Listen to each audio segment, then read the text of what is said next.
best opinions and all things from across the pond and here in Ireland. Live every night from 9 p.m. on OTB Sports Radio. I listen all the time. Get OTB Sports Radio online at offtheball.com/radio or on your phone by downloading the Go Loud app.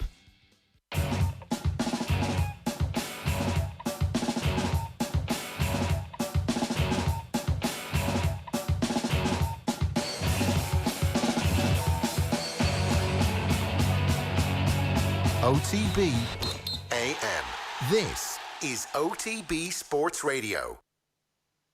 Yeah, you're very welcome along this Tuesday morning, I want to say, to OTB AM. We're here with you every morning from 7:30 until 9:30, and Owen Sheehan is with us as well. Owen, this is the first morning that I've woken up, read the papers and gone, there's actually quite a lot of news today. There's quite a lot of stuff happening, and there's a sense of busyness. There's like proper conversations being had about what the future might look like, and that's the first time where the sports pages have seemed confident enough to have these conversations about a shared and imagined future. It's good shout, actually. I'm not sure, am I just speaking for myself here, but I definitely think over the first fortnight of this new normal that we're all living in, this new sort of hopefully temporary world we're living in, there's definitely a bit of you kind of freeze when you start thinking about sport a little bit. It's actually kind of hard to think about sport in a coherent manner, and I don't know what the reason for that is. Like, I think you and I are both lucky enough that we haven't seen firsthand how horrifying the current situation is around the world, thankfully, and you kind of touch wood on that.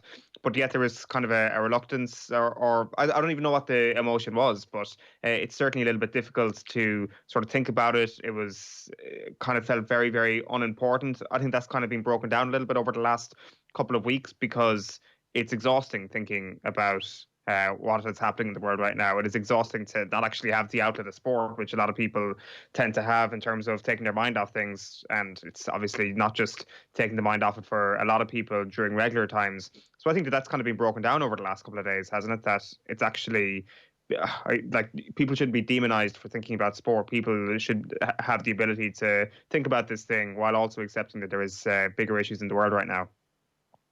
Yeah, I think the whole notion that anybody's going to be demonized for anything at the moment, maybe we can all just cool the jets on that and have conversations about what's happening, as opposed to the old school traditional rows that everything evolved into, because they haven't really served us very well as a society, have they? I think even apart from on the philosophical level that you're speaking about, on a very practical level, sports are starting to think, how could we play a role at the at the end of this? If the curve eventually gets flattened, which it will do, because every government around the world is starting to take it seriously, or certainly at local levels, even in places where federal governments aren't taking it seriously, the curve will flatten eventually, right? And at that point, there needs to be some plan in place, and there needs to be some shared vision of what the future would look like. English football, obviously, yesterday, or Miguel Delaney's story had one, and we're starting to see conversations happen about what a GAA future might look like. And we'll get to some of the other stories about GAA in the papers, but there's one on the back of the Indo this morning where the county chairman of Wexford is suggesting that maybe the club championship could return before the inter-county championship. Now, there was a big debate yesterday on Twitter after a columnist said that, like, let's ditch the inter-county season and play the club season, and essentially it'll be a truncated year. Let's give it over to the club and see what it would look like. And from a philosophical point of view, you can see why people who are big fans of the club game, returning the game to the grassroots, might get behind an idea like that. From a practical perspective, there's no money really involved in that, and the organisation needs money centrally to feed the army of coaches that it has around the country that are actually very important in terms of the engine of actually growing the sport in schools and keeping it going in clubs. Because the sponsors obviously don't rally behind. There's one sponsor for the club championship. There's 6 for the 2 inter-county championships, and obviously gate attendance would be a massive income for the inter-county game. But do we really think that there's going to be like a free-for-all in GAA grounds in July and August and potentially September, or is social distancing now the new norm?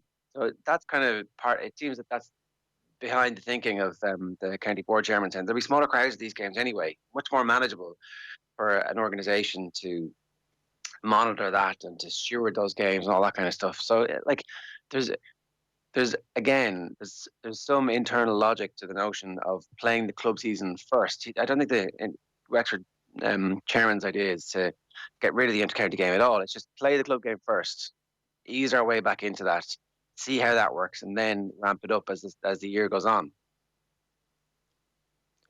Potentially, yeah. Like I certainly read it kind of the other way, that the club season would become the important thing, and if you get the county game played, then you get it played.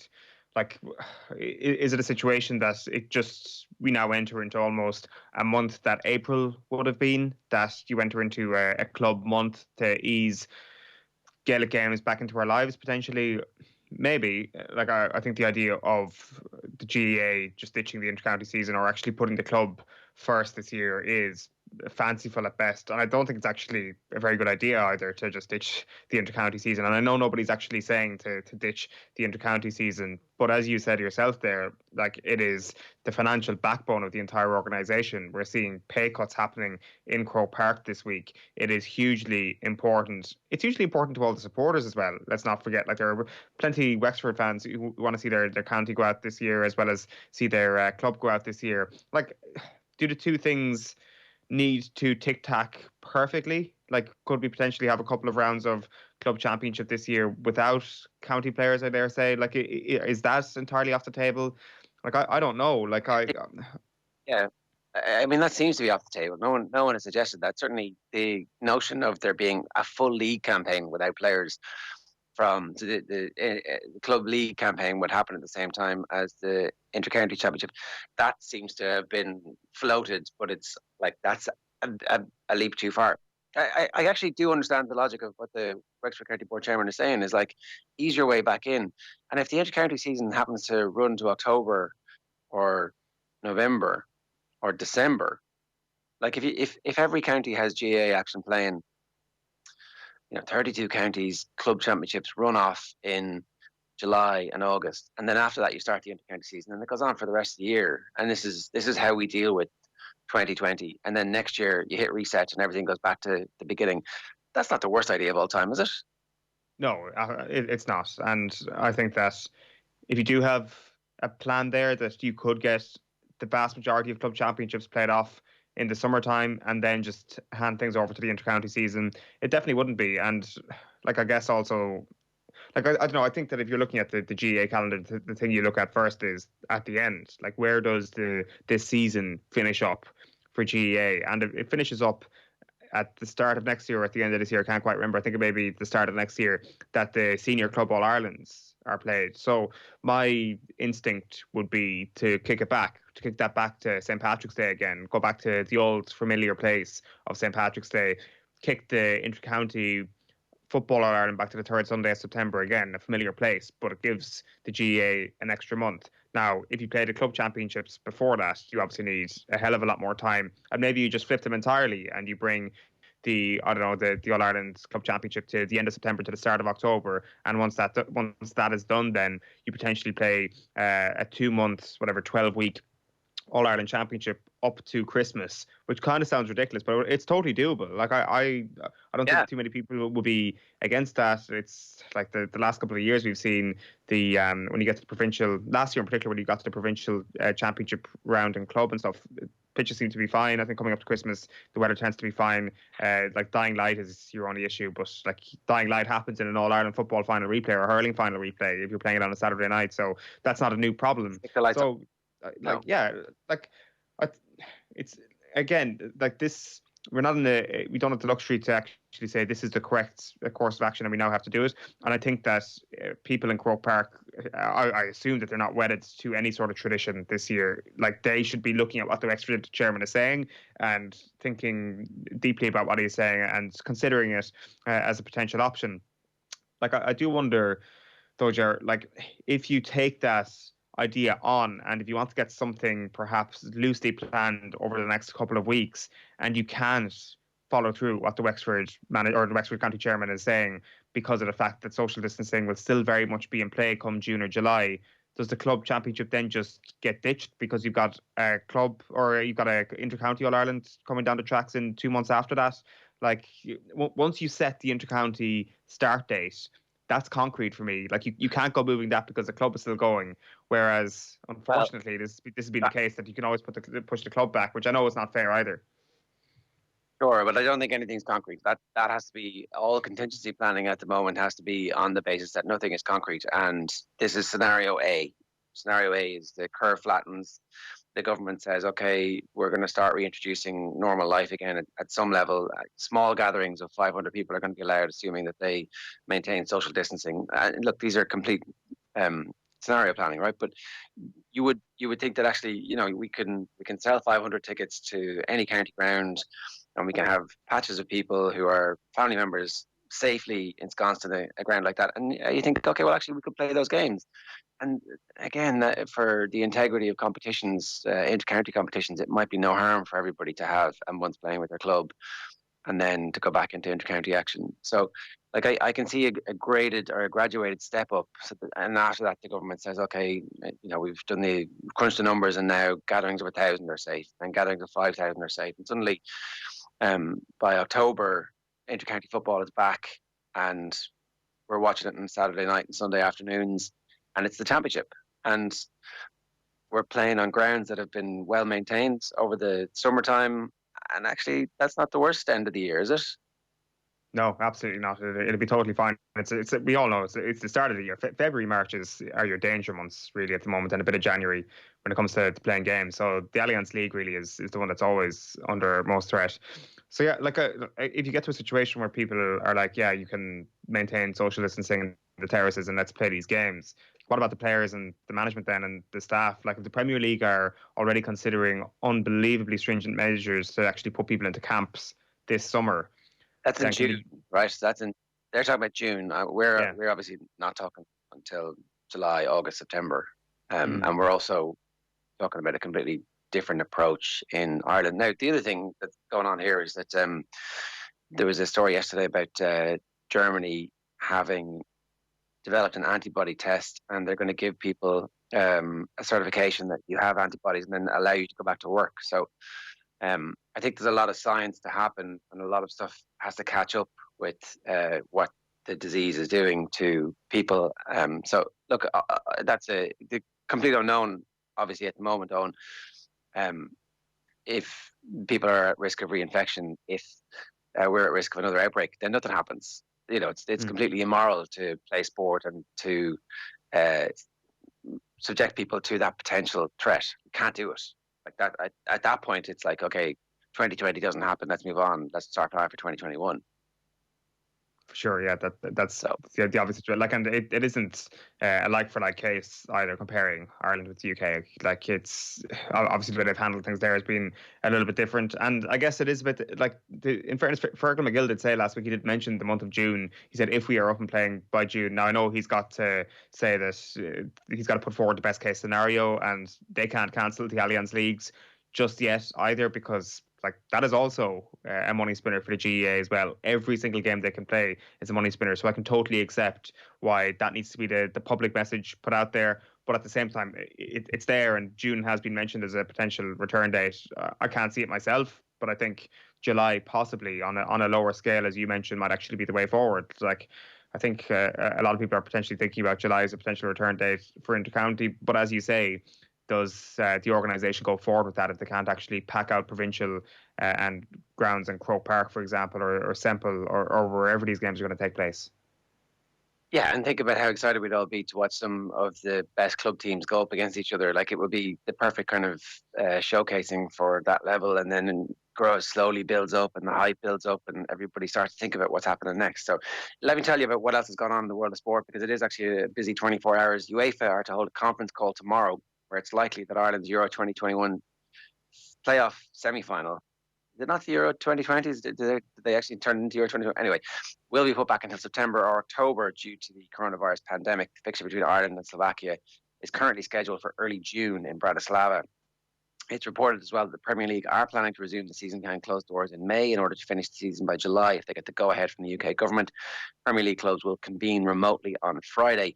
Europe's clubs are determined to finish their seasons in order not to trigger huge financial rebates to broadcasters. So I'm sure the rest of Europe is looking at this as a potential model. Jack Grealish has been fined by Aston Villa with the money going to a local Birmingham hospital. The Villa captain apologised after he accepted an invitation to a friend's house despite the lockdown rules imposed by the UK government during the coronavirus pandemic. Grealish says he's deeply embarrassed by his actions and urged the public not to follow his example. We'll play that video a little bit later on. European Tour Chief Executive Keith Pelly said they're going to need clarity of the global coronavirus situation before they can begin rescheduling events. The Dubai duty-free Irish Open at Mount Juliet in May became the latest event to be postponed as a result of the pandemic. Already the Masters and the USPGA have been deferred. Tour chiefs are hopeful that the Irish Open can be rearranged. In rugby, Lions organisers have played down fears of next year's tour of South Africa overlapping with the rescheduled Olympics. The 3 tests with the Springboks are due to run concurrently with the Tokyo Games, but their managing director, Ben Calvely, says the 5 p.m. Irish kickoff times of the tests means Olympic action will be over by then.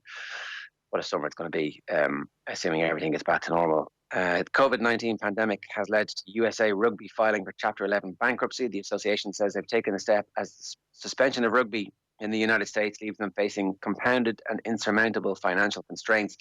The men's and women's national teams will continue unaffected. It is 7:45 here this morning. We're going to bring you to the sports pages right now. Then we've got our lockdown roundup, lockdown lowdown. Off the couch with Mickey Quinn, the Longford footballer, who's also a secondary school teacher, is going to talk to us about. He's been doing skills videos. He's one for us yesterday on our social channels, but he's been doing his own as well on his own social channels. Well worth checking out. Going to bring you through the football news of the day. Harry Kane, Jack Grealish, Jadon Sancho, and some Manchester United gossip.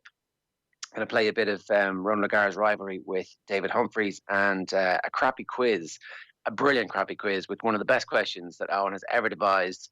There's a clip doing the rounds at the moment about who is a pub quiz, who won the 2020 whatever it is, and your man goes, "Oh, nobody won it," and then obviously he has to shout it, and the next table beside them actually ends up overhearing it. I'm spoiling it here a little bit, but actually, this is a tease. Owen, in the business they call this tease. It's good, isn't it? It's a good tease, wasn't it? Yeah, we're talking 2001.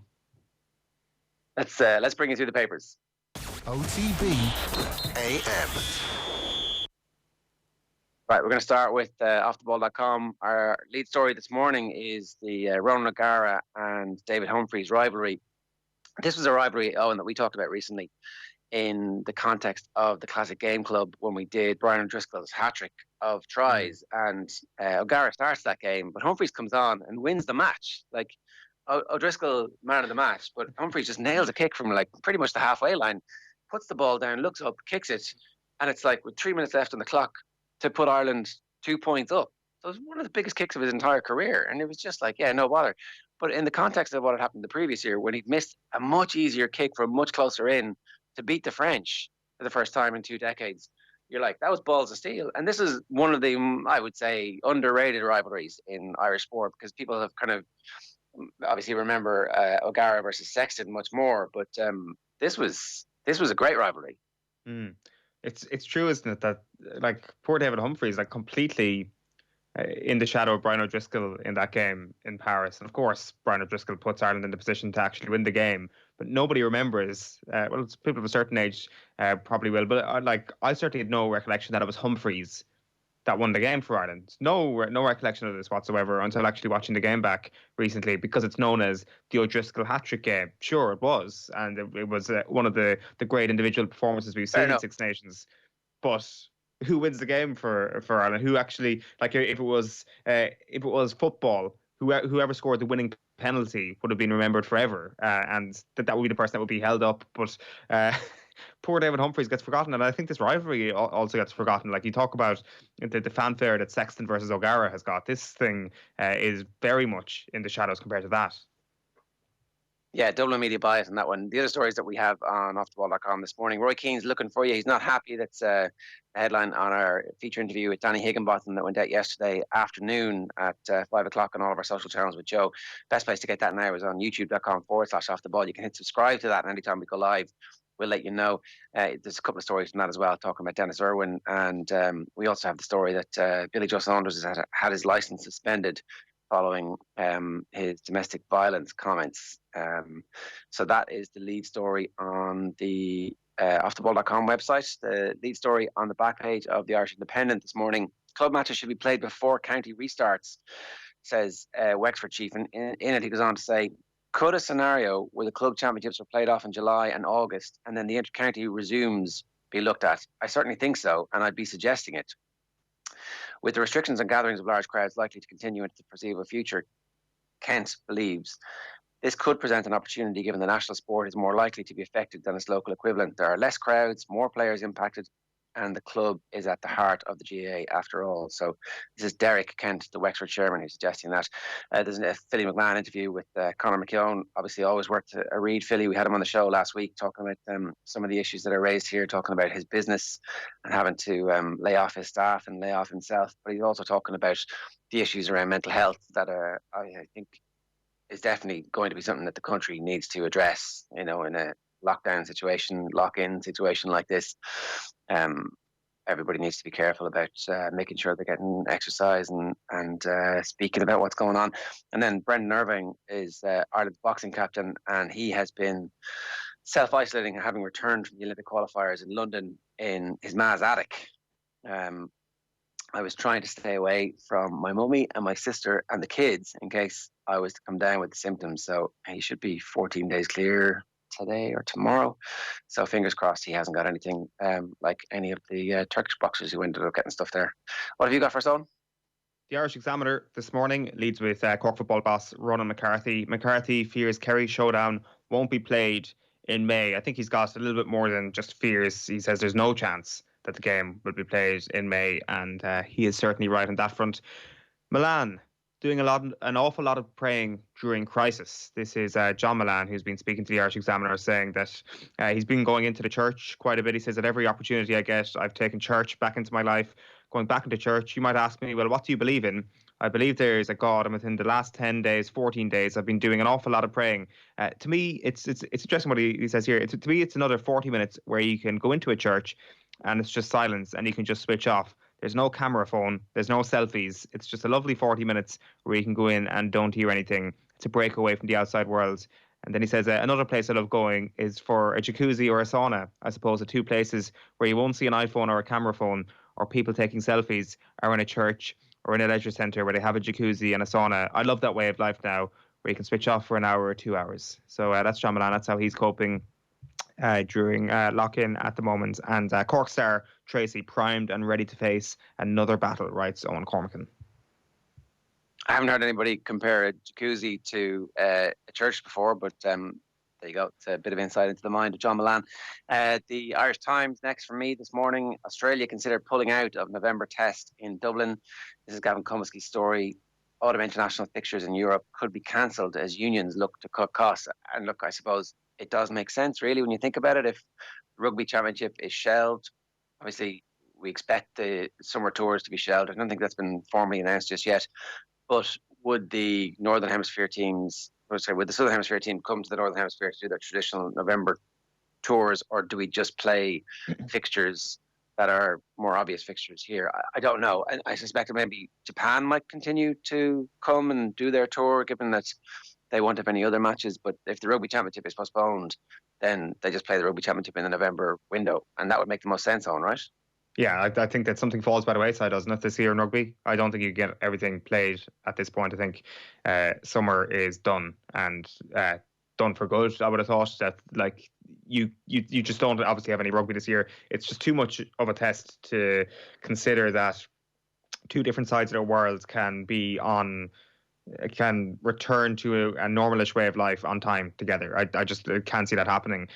You've also got a lot of Six Nations fixtures to play. You've also got Champions Cup, potentially Pro 14, although I have my doubts about that, fixtures to get played as well later on this year. It just makes more sense to plan for the more local version of rugby that exists in this hemisphere, to get those played at some point this year, and just forget about the prospect of getting anything like this played, because it's like the season is already very, very compact. We would have been having conversations this summer about our players going to be fit enough going to Australia, and I just don't think that this can happen now. I've got the Herald, Philly. This is a mental. Sorry. Sorry, one last point on that, because when you think about it, like, are the IRFU going to make more money from selling out Lansdowne Road for an Australia game than they are for having the rest of the Pro 14 season go? There probably is a tension there where the November internationals are a bit of a cash cow for the unions, and so this might be the Australian union saying, if you're going to make $2.5 million from that, we want our costs covered and extra money. There probably is some negotiation, some horse trading to be done where some of these fixtures might be saved. The RFU, for example, I can imagine them desperately trying to sell out the November internationals because they're absolutely gagging for cash. Absolutely. So it's a good point, actually. There may be just a bit of a percentage or something that goes to Australia and whoever's travelling up this way in November, if November is a safe enough time to play these games. The Herald, as I mentioned here, also has that Philly McMahon interview. This is a mental test. He says lockdown measures will have a dangerous impact. Clubs could lead GAA return. That's the Wexford GAA story as well. And Jack Grealish has apologised for his actions. So the Olympics have confirmed that they're going to go ahead in July 2021, and that's the lead story in the back of the Guardian this morning. We can be light at end of tunnel backs Tokyo to succeed as Olympics delayed to July 2021. That's the headline in the bottom piece. And then at least I now have another year to become a better athlete. Taekwondo star Jade Jones on staying positive in the pursuit of history. And Jack Grealish fined and apologises after breaking guidelines. So Jack Grealish has done one of those hostage videos, which we'll play you a little bit later on, where somebody off camera is saying, apologise, or I'll clip you around the ear. The Irish Daily Mail this morning is autumn date, Ireland's Euro playoff put off to September. So we're starting, as you say, like, it is necessary to, I guess, have some semblance of plans in place. And the Republic of Ireland's Euro 2020 playoff against Slovakia may not take place until September at the earliest. So the game is obviously fixed for last Thursday. We could have been, that was supposed to be last Thursday. Who knows if we would have still been in proceedings. And then the game is put back to June the 4th. But UEFA chiefs now prepared to defer all 8 playoffs until September or even October, with a decision expected at tomorrow's video conference involving all 55 nations. I know what you're saying, Ger. What about the Nations League? Leinster's Burn, meanwhile, hoping for May resumption. This seems a tad ambitious again, but I guess if you're a professional athlete, you've got to almost have some sort of date in your head, don't you, to kind of keep yourself in the right mindset. But it's Ross Byrne harbouring hopes of completing the current season despite the indefinite hiatus. He says, we are hoping that the season can start again in the summer. Maybe towards the end of May, we might be going back in together, and hopefully social distancing and this lockdown will speed the process up a little bit more. He says it'll hopefully give us a chance to play a little bit more during the summer, is what we are hearing. So he's actually probably just saying that May as a potential return date to some form of training and being a proper Leinster Rugby employee by then, rather than actual matches. And Flap Jack says the back of the Mail as well this morning, Grealish issues grovelling apology but left sweating over £80 million United move. Yeah, so we'll talk about that a little bit later on with the transfer roundup we're going to do for you. The back page of the Star this morning, the Irish Star, bushfires, quarantine in the UAE and making the most of 2 kilometres. That's a Sam Bennett story where 2 kilometres actually is a radius that you can do a 10 to 12 kilometre cycle in pretty easily. They've got a great picture there of Arkle at Talca Park, the day Arkle came to Talca Park, and there's a 2-page story on that inside.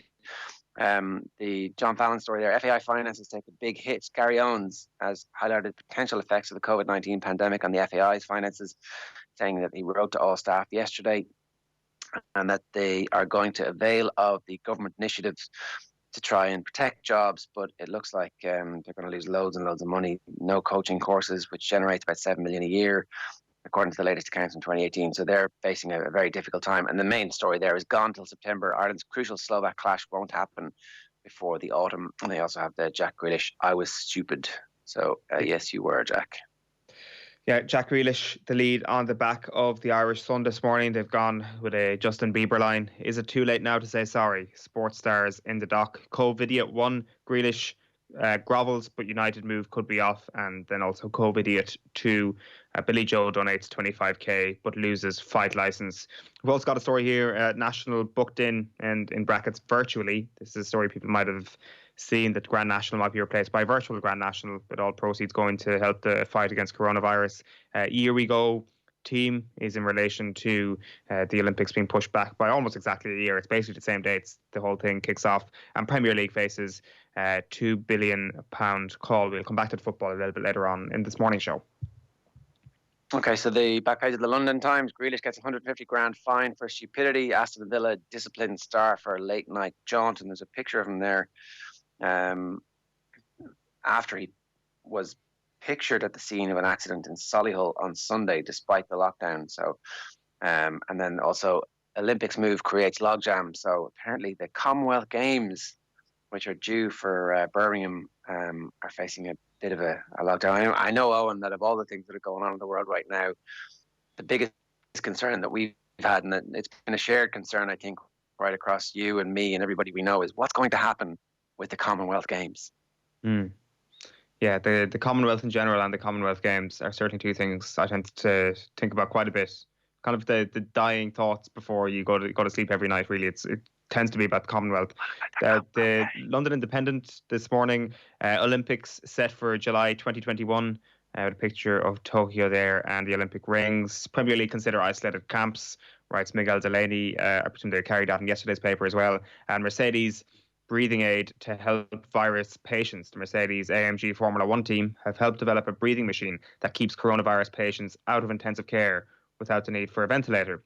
So the continuous positive airway pressure device has been developed in under a week alongside engineers at University College London and clinicians at the University College London Hospital, which could alleviate the need for so many ventilators across the country. So the Medicines and Healthcare Products Regulatory Agency has already approved the breathing aid, which is already used in hospitals but is not readily available. And while 40 devices have already been delivered to UCLH and 3 more to other London hospitals, developers say that up to 1,000 CPAP machines can be built per day by Mercedes. So that is certainly quite a contribution from a sporting standpoint.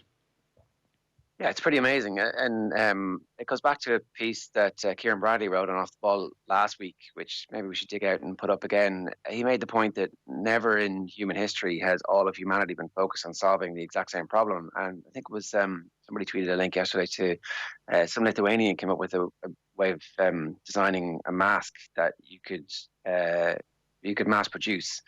And I think he either invented it on the Thursday, and the Lithuanian government had ordered 1 million of them by the Sunday, and you begin to see just how quickly we can solve problems. The old "where there's a will, there's a way," and all those scientists who work, the boffins who work for Mercedes, are doing some good work there at the moment.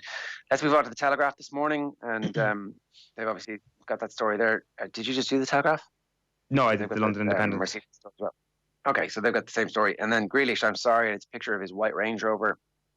And it's a picture of him outside, and then Aston Villa captain deeply embarrassed over car accident. Player faces fine as he issues grovelling apology for breaching lockdown. New Olympic dates cause major calendar changes and Lions clash. But the Lions are happy enough with it, obviously. Australia set to deliver 10 million blow to RFU. That's the fact that Australia won't be coming to play England either. So maybe a deal will be done here where money is found to make it worth Australia's while to come and still play those games. And then Newcastle forced to put staff on furlough. So that's Mike Ashley's careful husbandry of Newcastle United continues as he has put those staff basically on unemployment benefits. That is those papers that I have this morning for you. Just one more for me then. It's just the Irish News this morning. Rates relief for GAA clubs here. So with financial streams from fundraising, lotto, gate receipts, gym memberships and bars all cut off due to COVID-19 lockdown, clubs in Northern Ireland will not have to pay rates for April, May and June this year. You've also got that story, as you mentioned, Tokyo Olympics were scheduled for next year. Belfast boxer Brendan Irvine will lead the Irish charge. His place already rubber stamped. And Croke Park places all employees on furlough. Croke Park taking the reluctant step of placing all its employees on furlough due to the coronavirus pandemic, but the association will make a big effort to retain all staff when the crisis eases or ends. And obviously there's been pay cuts as well reported from Croke Park. Yeah, so those pay cuts are actually reported by Conor McKeown today in the independent group, and fairly significant pay cuts. I think I just don't have the details here in front of me right this second, but I'll get there. If you want to actually talk about the Nicky Rackard story, which I think is being reprinted today. Yeah, the Wexford People, for anybody living in Wexford who wants to pick up a copy today, it will be worth your while giving it a read, because they've printed a story. Nicky Rackard, in his own words, the aftermath of that All-Ireland triumph sent me on the road to an incurable disease. Before he died, Wexford hurling legend Nicky Rackard wrote a series of articles for the Sunday Press, giving an extraordinary insight into his life. In the first of a series, we reproduce the fascinating articles. And I didn't know this, but Nicky Rackard had huge struggles with alcoholism. Like, it seems during his playing days, or at least at the latter end of his playing days anyway, this became a fairly pronounced issue for Nicky Rackard. And there's like some really interesting stuff in the article just about how he kind of talks about society and their view of alcoholism at the time, that it is an illness, that the disease isn't really seen as such when he's writing in his own time in Ireland, and it's almost something that you could copy and paste to something in modern Ireland. It's like he says, it's a strange disease. There are thousands of people in Ireland suffering from it, and they don't even know they have it. Yet if they have one drink, the disease will spring into life and take over. There are others who have it, and they know they have it. They know they cannot be cured, but they can live a normal life as long as they stay away from the first drink. And it's interesting. Like, he speaks about it in a very intelligent way. Understands hugely what alcoholism is and how much of a disease it is and what it has done to his life. And it kind of is tinged with sadness, talking about the 1956 All-Ireland, when Wexford have won the All-Ireland. And you get the sense from the first part of this piece that that night was going to become, unfortunately, a fairly significant night in his path to alcoholism, that he hadn't drank for quite some time before that. But that night it was set to change. Now, I presume he's going to go into more detail in it in part 2 of the article, because part 1 really is about his education and picking up a hurl for the first time, and playing hurling in St. Kieran's College, where he was a boarder, kind of went to school late at the time, and because he had actually contracted typhoid. And after getting to the school late because of typhoid, he was kind of found it very, very tough on himself, was perhaps bullied a little bit in school, but then his hurling prowess came out, and the hurling helped him to find a bit of comfort in St. Kieran's. So it's a brilliant piece for anybody who wants to dig it out. Just such a fascinating caricature. It's an amazing piece, and I think it's a multi-part piece as well. So there's going to be more of it printed by the paper, and like, this is the type of stuff that we should all be reading, especially at this time, because it seems so relevant. Like, the World Health Organization issuing an edict saying maybe boozing through this isn't actually the best way to go about getting through it. But obviously, a lot of people are turning to booze at the moment to get them through this very difficult situation. So, a warning from our past that this is obviously something that you really need to be very careful about. But he hadn't drunk for 5 years. He'd obviously sworn off. I think it was after the death of a friend. Yeah. And that's like, one of those sliding doors moments in a person's life, which obviously just goes in a fairly horrific direction for him from that point forward. And like Owen, it's difficult to explain the reverie with. So I would have family, extended family from down in the area, and like the absolute reverie within which the Rackards are held. It's like the O'Sheas, right? They're kind of at that level for Kerry football. That's except. No, there's been no generation since that has been as good as that generation. There's always. Sorry, there's always like a couple of things in these pieces, that little nuggets that kind of seem insignificant but always kind of stick out to you after you've moved away from the piece. Like, one of them is the fact that he reckons they're the only Rackards in Ireland, or at the time this is the only Rackard family in Ireland. Like a Norman name, and he couldn't really trace back beyond his grandfather, which he found a little bit strange because they are the only Rackards. And this, just kind of the last thing that kind of really stuck out to me in this is about the attitude of Nicky Rackard, because we hear it so much around this era of hurling about how unbelievably competitive someone like Christy Ring was, and I don't think we hear as much about it from a Nicky Rackard perspective. We always hear about him as a great hurler, but we don't know a whole pile about how dedicated he was to his craft, which I think we all assumed he was, but also how competitive he was. So he talks about the instinct and the desire to succeed, and he says, "I believe this instinct, desire, drive, call it what you will, is a good thing. I have no respect for the competitor who only goes through the motions, but now I feel a surge can be a dangerous thing if it is not kept under control and allowed to reach the proportions of an obsession, especially if carried over from the sphere of sport into job or profession." And I guess this is probably one of the earliest examples we have of a male in Ireland who realises the dangerous capabilities of his own obsession, that having the singular focus of succeeding is hugely important to this guy being one of the best hurlers of all time. But would it be something that would drive him to dark places in his personal life? Perhaps. I just found that a very, very interesting point that he would be able to make.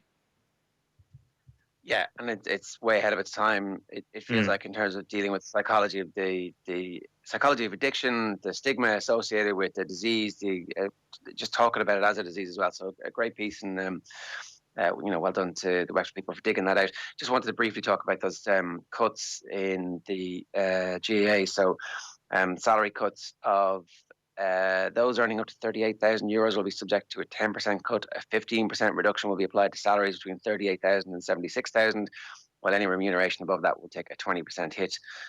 This is so all GAA staff, and did you say 500 employees? Was that the figure? Yeah, this is Conor McKeown saying the change will affect approximately 500 employees, either fully or partially paid by Central Council. So the GAA moving very quickly to try and shore up their finances, and some great details in this as well. Last year, Croke Park reported a 22% increase in gate receipts, generating a 6.5 million boost to a figure of over 36 million.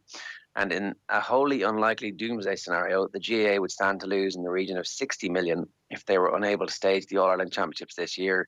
Their 2019 financial report showed annual turnover of 118 million, up 11% on the previous year. So they've obviously been very, very well run in recent years, but that's going to be great that they have that to fall back on, but obviously they want games when it's safe to do so back up and running fairly quickly. Okay, so it's 11 minutes past 8 here this morning. You're watching OTB AM. Plenty more coming up for you in the next hour. Mickey Quinn, the Crappy Quiz, our football roundup, the Ronan O'Gara, David Humphreys rivalry, and we're back next with our Lockdown Lowdown.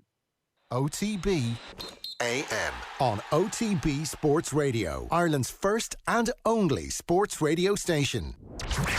This is OTB Sports Radio, Thursday Night Football with John Giles. When you lose a big match like that, you have to suck that up. But to go into a dressing room and say you're celebrating to it, disrespectful.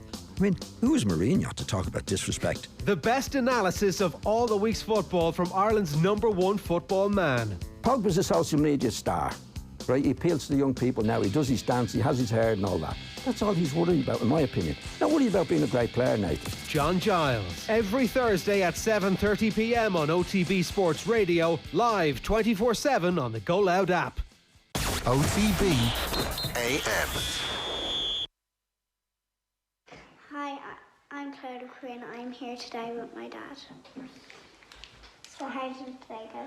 How did today go? Yeah, look, it was tough at times. We knew, I've been parenting over 6 years now, and 6.5.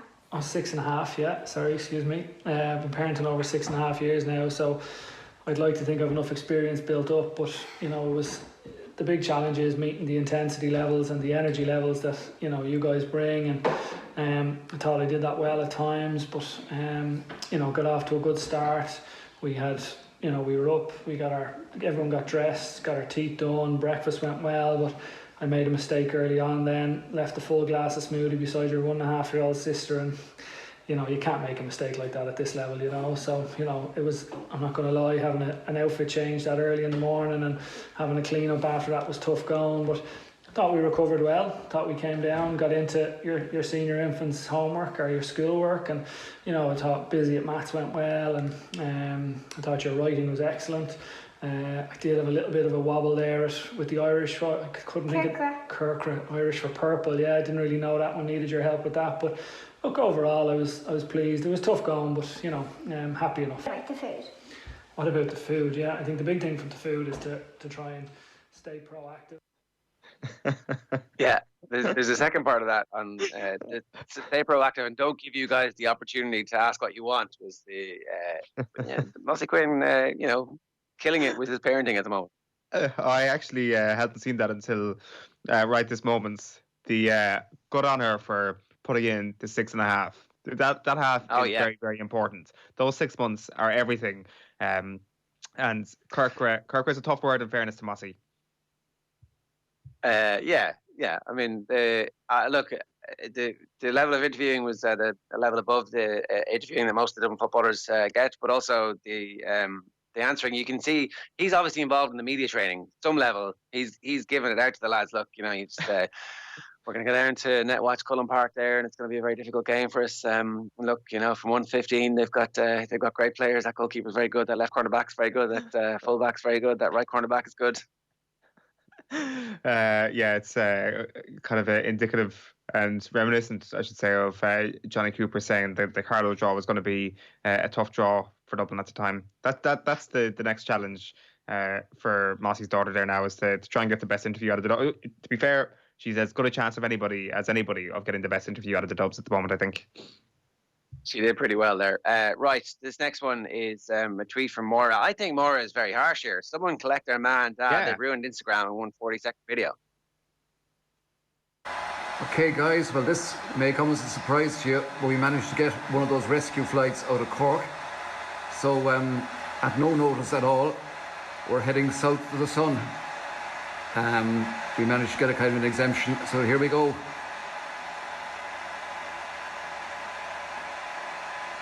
So, look after yourselves, stay safe, and we'll talk again very soon.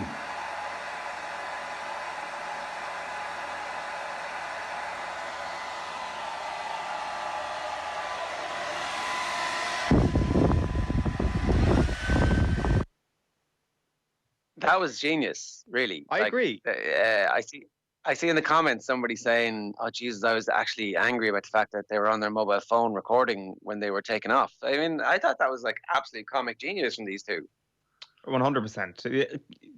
Do not tell them that they've ruined Instagram. It's allowed them to actually thrive and spread their wings a little bit more on Instagram. I want to see more from this couple.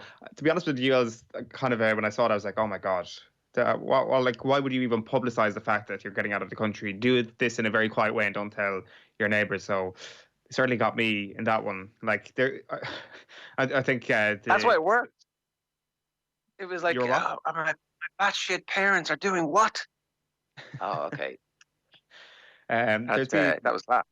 It's as good a sort of ma and da content as I've seen recently, because usual parent content is like getting forwarded WhatsApp messages saying, do not open this message, there are scams doing the rounds, or fairly unfunny memes. Like there's a lot of volume on that front at the moment, but that one is definitely a level above. The next thing we want to get onto is just on that. I was in a group recently, a WhatsApp group got set up, as somebody on Twitter was like, yeah, just think, do we actually need another WhatsApp group here? Anyway, I was in one which was set up, and it was a group to publicize a video that somebody was doing, and it was completely the right thing to do to set up the group, by the way.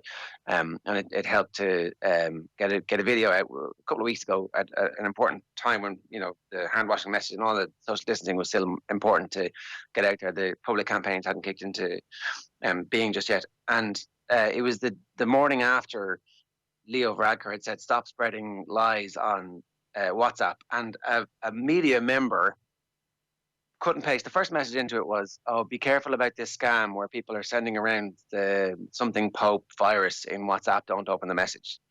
First thing I did was, that sounds a bit crap. I Googled it. First thing that comes up is Snopes.com. This is fake. I was like, literally, the first message in this group, where you would expect people to have paid some attention to what was going on last night, was complete bullshit WhatsApp forward. I don't know why they exist. I don't know who benefits from those. Like, I can't work out. Is it like, I just can't work it out who benefits from them, because there wasn't even a link click in it. And I was like, oh, come on. So I left that group pretty quickly. Yeah, thankfully there's no WhatsApp scams in our lockdown lowdown this morning. The next thing that I'm sure many of us spotted was James Campbell, who posted this photograph on his Twitter account yesterday saying 10,000 retweets and I'll run a marathon in my back garden. It's about 6 meters long. And he is well and truly beyond the 10,000 at this point. James Campbell is certainly running a marathon in his back garden.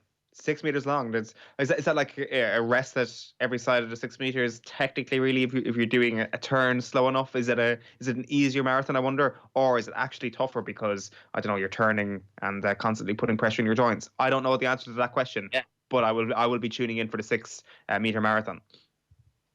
He should film it, and I don't know, can he make any money off it? He probably can't, but if he can, he could raise some money for charity by doing a marathon in his back garden. He will definitely need a hip replacement at the end of it, though. It feels like it's the type of thing that wouldn't be very good for you, kind of running in a circle, a tiny 2 meter circumference circle. As we know, that's about 12 Ks that you could probably do in the circumference. So is that like 12 meters times into how far do you have to run for the marathon in terms of meters? I don't know. 40 something K. So how many times do you have to do that? I'm working out the math here. 5,000 laps. Well, there's no washing getting done during his 5,000 laps anyway. That clothes hanger is clothesline is definitely getting taken in during this whole thing, because that's just completely impractical. He should set up a camera, kind of like, you know, when you can tune into Temple Bar to see live action from Temple Bar. That should just, the people who do that should just move it over to this guy's house right now, to James Campbell's house, and we will just watch him do laps. That's the sort of content I would watch, and let's do it. We're 2 weeks on, really, from Sweet Caroline in the pub in Temple Bar, aren't we? So I wonder, could we track down all those people yet and see, did any of them end up getting the coronavirus? Did any of them require hospitalisation? We're kind of at that point now where we'd know exactly what the outcome of that is, wouldn't we? I'd say a lot of those people as well were probably tourists and have probably flown out of Ireland at this point, haven't they? I'm sure there was a few Irish people. You don't think they were? Do you think they were all Irish for the weekend? Going, I don't know. I'm not sure. I mean, I don't know. I don't think that many Irish people drink in that part of Ireland, do they? I'm hoping not. 20 minutes past 8 here. I want to remind everybody about we've set up a TikTok and we're doing a challenge on it. And the call has taken it on to do the Jolene challenge. How's your Jolene challenge coming on? Good. I actually just need to click onto this because I need to. Did he do it with? Sorry, that's. I'm literally watching the video here. I'm trying to see if he did it with the fist or with the open hand, because a push-up is easier with your open hand, right? It seems that way. Yeah, you're supposed to plank in between. Oh yeah. Well, that's obviously one of the biggest challenges. He's doing it with open hands, I can see here. So if that is the level of doing it, then it seems to be it seems to be not the worst challenge in the world. But then you actually start doing it, I'd imagine that it's absolute hell. How long is this song in total? Like 3.5 minutes or something like that? It's a long old plank. Yeah, exactly. So, and that's a short clip. Obviously, it's on TikTok. But by the end of this whole thing, we all expect to be able to do the full version of Jolene. That's our ambition. All right. Longford star Mickey Quinn is going to join us next on OTB AM. First, though, let's go back to last night's Off the Ball, where David Humphreys joined Ronan O'Gara to reflect on their rivalry. So often, even if you came off the bench in that period, I can vividly remember you having big impacts on games. So you certainly looked like you belonged at that level. Well, it was more a case, I think, when you come off the bench, it's a very, certainly as a number 10, it's a very different mindset to approach a game. If you know you're starting on the Tuesday and you're building yourself up for it, and the pressure that comes with that, and organising a team, running a team, whether it's goal kicking, compared to coming off the bench when you've got a feel for the game, you know there's sometimes no pressure because the game's either won or it's not won. And I actually quite enjoyed coming off the bench. I didn't, towards the end of my career, it got to the stage where, Rog hated coming off. And I remember 2 or 3 times, there was one in particular, I think it's St Mary's, Rog, when you and Eddie O'Sullivan went oh, yeah. I can't remember, after the Australian game. So often, even if you came off the bench in that period, I can vividly remember you having big impacts on games. So you certainly looked like you belonged at that level. Well, it was more a case, I think, when you come off the bench, it's a very, certainly as a number 10, it's a very different mindset to approach a game. If you know you're starting on the Tuesday and you're building yourself up for it, and the pressure that comes with that, and organising a team, running a team, whether it's goal kicking, compared to coming off the bench when you've got a feel for the game, you know there's sometimes no pressure because the game's either won or it's not won. And I actually quite enjoyed coming off the bench. I didn't, towards the end of my career, it got to the stage where, Rog hated coming off. And I remember 2 or 3 times, there was one in particular, I think it's St Mary's, Rog, when you and Eddie O'Sullivan went. Oh, yeah. I can't remember. After the Australian game, I think Roger had been taken off. On the side of the pitch, we're all warming up, and Roger and Eddie O'Sullivan are almost yelling at each other on the sideline. And, you know, as he said, there's just no hiding place. The Munster boys are then at that point giving me plenty of stick. But I as I said, it was a change of mindset more than anything else. Ronan, David says there the rivalry never kind of got toxic, or you weren't talking to each other, kind of thing. Is that how you felt it was as well? That it was as close to a healthy rivalry as you could realistically get? Yeah, it definitely was. It was. I think it was. We both realised 2 and 1 doesn't go, but I think, as David said, you obviously working with a guy, kickers spend an awful lot of time with each other, and you can make that session a valuable session, or else you can kind of do your own thing. But like the best kicking sessions are done in pairs, so you do a lot of punting together, and then you finish up a goal kicking, and then you become competitive with each other. And I think we both really spiralled the ball really well to each other at times, and we had a great kicking sessions. But there was definitely days, I think, well, it was more probably me with Nigel, but Humps is a competitor too. I wouldn't underestimate his drive as well. I think he's been humble as always with this, but like it was huge at the time, because we could feel that there was probably a little bit of a turning in the team, and that there was a chance to actually do stuff. So I think as 2 number 10s, it was I think the biggest thing is if you have a problem with David Humphreys, you're the problem. So I think it doesn't take too much to work out who the issue would have been with. So it would have been with me, but I think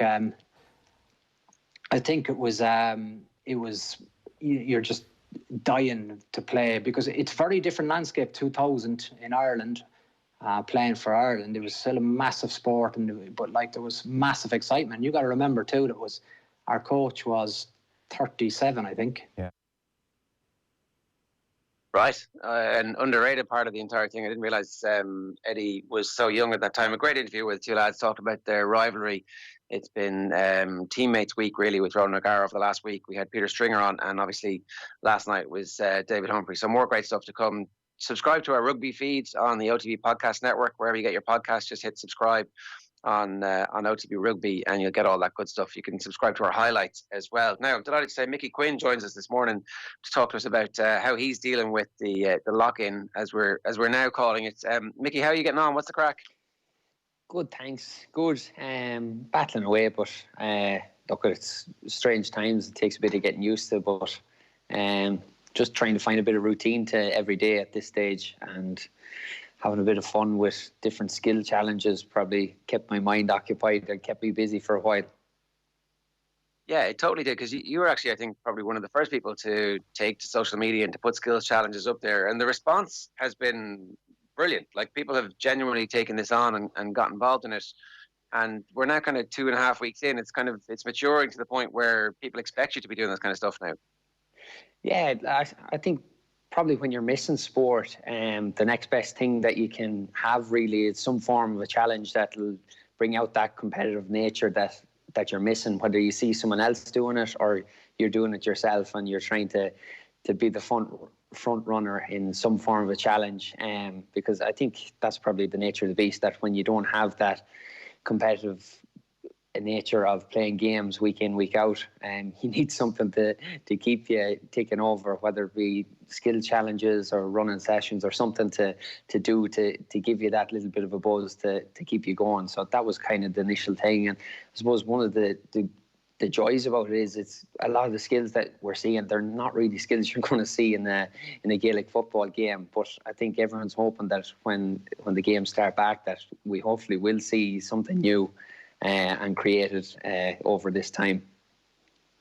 Can I just ask about that? Why, so what would happen to you if you did? So we've been rolling the two there, the flick up, which is obviously, it would be very risky in a game situation, but the shot where, I don't know if you can describe it for people who are just listening on the radio, but essentially it's like a completely camouflaged dropping of the ball from the right hand and kicking it behind your right foot, kicking it with your left foot into the bottom left-hand corner. We would all pay to see that in a game. That would just be sensational, even if it was just a pass to a teammate.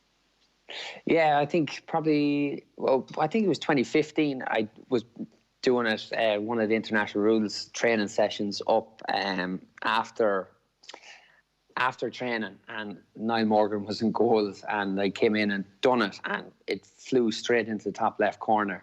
And Pádraig Joyce was one of the selectors at the time, and he took out the camera and said, just do that again. And as soon as I went to do it again, I just swung at fresh air, missed it the next time. So that kind of put it to bed for a while. I said, no, it needs a bit more work now. And me as a back getting into that position, you get a rush of blood at the best of times. So to try something like that, you need maybe someone like Jamie Clark, someone with a bit of composure when you get in that close to goal and getting there a bit more regular. It's almost like as a back you needed to come up with something to camouflage it. Jamie Clark has like his feints, and he's got his shoulders and hips are going to do the job for him. Just as a matter of interest, right? And this is a complete tangent. Why don't we see more of this type of stuff on the field in GA? Like, because most sports have people who are kind of just trying tricks and stuff for the sake of it. It doesn't seem to be something that's actively encouraged that much. Yeah, it's a bit like, it's skills that aren't really practiced. Like, I think probably most coaching at the moment is, your hand pass, your kick pass, and a catch, and even a pickup, and that's really it. And I suppose probably from where I'm coming from, probably the PE teaching side of things, or even the coaching side of things, that you're like, be creative, try something new. There's lots of different skills and things that can be done, but I think it's probably not encouraged enough, and probably not practiced enough to try different things. And it's frowned upon to, stick to the basics, simple kick pass. And it probably comes in waves where, people go out and do the simple thing right, and that's the focus. And, play to the structures or systems that you're trying to do. Don't give the ball away. Whereas, this could be a change in Gaelic football when things do come back, that, things might be more tested or tried out and change things up a little bit. So that's the what do you call that? Do you have a name for that? No, you have to come up with a name for it. It just comes round the back from the right hand through the legs and kind of hit it on a half volley with the left foot. So I'm right-footed, but whatever way I found it, I find it easier going from the right to the left foot, whereas most people would probably prefer to do it the opposite way around with their stronger foot. But yeah, you have to come up with a name. Well, that's the only thing it's missing. That's the little bit of marketing that you need for it. The other one is just a flick where you bang the ball off the ground and it kind of nicely arcs over into your hands. Is that right? Am I describing that right? Yeah, I remember watching years ago Drogba doing it on Soccer AM, seeing one of those skill things, and I saw Drogba doing it, and it took me a long time to get it, and had to get a very bouncy ball starting off with. But yeah, it's a bit of fun now. And when you put that out, what's the response been like from people around the country? Yeah, it's brilliant. Like, it's kind of a bit of a mix from different people, whether, Jesus, how do you do that? And I even see Kieran Ling put up a different flick up and kicking a point. And there's a few other guys that responded with different things. So, it's brilliant to see different players with different tricks and what's in the locker, because I think when you see different guys stepping out in the field and he's a corner back or he's a corner forward, he must be skillful. You don't really get to see, apart from a dummy solo or even a fancy flick up, which is maybe not that fancy as the one I tried in a game. That's probably the height of it that you'll see, or a feint or something like that. Whereas a lot of the skills, there are a lot of guys that would have played soccer or different sports that would have skills that you probably go unnoticed and taken for granted that these guys are skillful players, but they're probably doing the basics so well and stick to the basics and never really get a chance to express or show that bit of flair. Mickey, you were great. You did a video for us yesterday for Off the Couch, which is our daily bit of movement, trying to get people just to go out and do something. And this one is kind of for everybody of all ages. It's fairly straightforward, but it is eye-to-hand coordination and some ball skills. Yeah, probably one of the big things that I would have picked up from being in Australia was just basic ball handling skills, and there's a lot of that stuff that it's came from there. So tram tracks and different things. Like, I think one of the big things with that kind of ball handling skills and hand-eye coordination stuff is that you could touch the ball 300 times in maybe 5-10 minutes. Whereas if you go out in a group session and just you're taking part in a normal training session, if you touch it 40 to 50 times in an hour and a half, that's probably as much as you get. Whereas that kind of one-to-one stuff, or even in groups of two, smaller stuff, you're going to work on massive amount of ball handling skills. So, some bit of fun and bit of competitive stuff that we kind of try and implement with coaching underage teams and try and bring in that. It's a lot of those things can range from underage right up, and you either make it harder by adding another ball or adding time or taking away a bit of space to make it harder for guys. So all those drills are kind of, as you said, they're for everyone. Mickey, your day job is as a teacher. You teach PE and maths, and I know you've got a junior cert maths class going on at the moment. What's that actually like? How much of that has kind of been a bit of a concern, and what kind of anxiety are you seeing from your students at the moment? I suppose I'm lucky enough. I probably leaving cert is where it's going to be a lot more difficult. The junior cert is probably not taken as serious. So it's just gradually building. It's probably at the beginning it took a while to get guys engaging in the process of probably taking pictures of assignments and sending them off and doing the work. Whereas I think that first initial week or two took time. Whereas I think now definitely probably 2/3 or more are probably engaging really well, and a few still to engage that bit more. But I think it's the unknown. When's it going to happen? Is it going to take place with the junior cert? And that's I think the fear across the board with everything, whether it be sports, the junior cert, the leaving cert, work. When are we going back? And no one really knows. And I think that's where the difficult side of things is, especially for students, to try and get motivated and say, right, I'm going to do this work, I'm going to get stuck into it. Because if you don't know when it's coming up, that's hard, especially for teenagers, let alone adults that are kind of a bit more mature and able to deal with things. That's where a lot of them are probably finding it most difficult. Yeah, it's an uncertain time at the best of times. Add in a global pandemic, and all of a sudden it's like, hang on a second, what the hell's going on here? As a matter of interest, as a PE teacher, where do you think we are as a country with our mobility skills? And is there an opportunity here for like a mass messaging campaign to remind everybody to get off the couch and to use this opportunity to become a bit more proficient in eye-to-hand coordination and doing some exercise, any of that kind of stuff? Definitely, and that's probably one of the things that I've probably been big on as a teacher, and probably coaching too, that hand-eye coordination and different fundamental movement skills.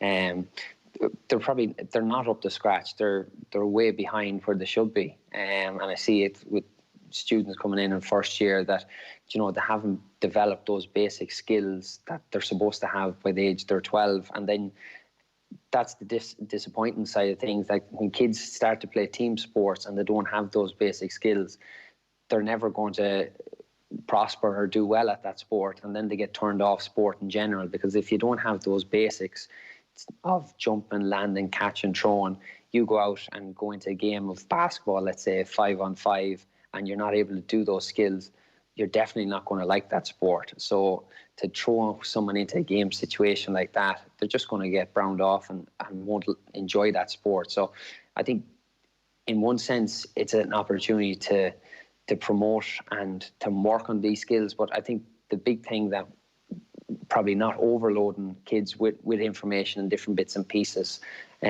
because I think you see the young kid that was setting up the goals and training goals and practicing different things. Like, it's just getting out and playing and being inventive and trying different things. And I suppose by giving kids a few tools, whether it be tennis balls and a wall and a bit of an idea, off which you try something new, whether it be clapping before you catch it when you throw it off the wall, or turning around, or up in the sky, or closing your eyes.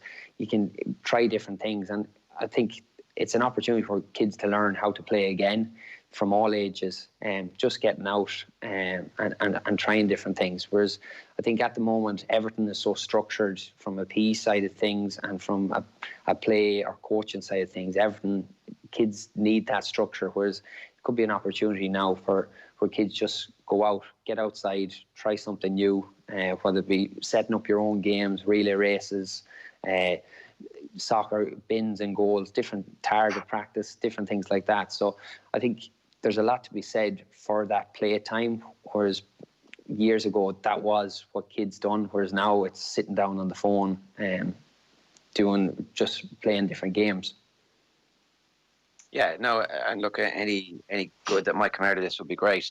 I just want to briefly ask you about GAA and what your feeling is about some kind of return to action. There's a story in the back of the Independent today where the Wexford County Chairman is suggesting that maybe the right thing to do is to play club championships first. You know, it would be a graduated step back into inter-county, smaller crowds, which I think is actually going to be a very important thing when it comes to some restoration of normal life. Like, can we really see a position where social distancing is gone and all of a sudden it's grand to have 80,000 in a stadium? I think we could be quite a long time away from that. So maybe a couple of months of local action where, you know, it's easier to steward, you can limit crowds.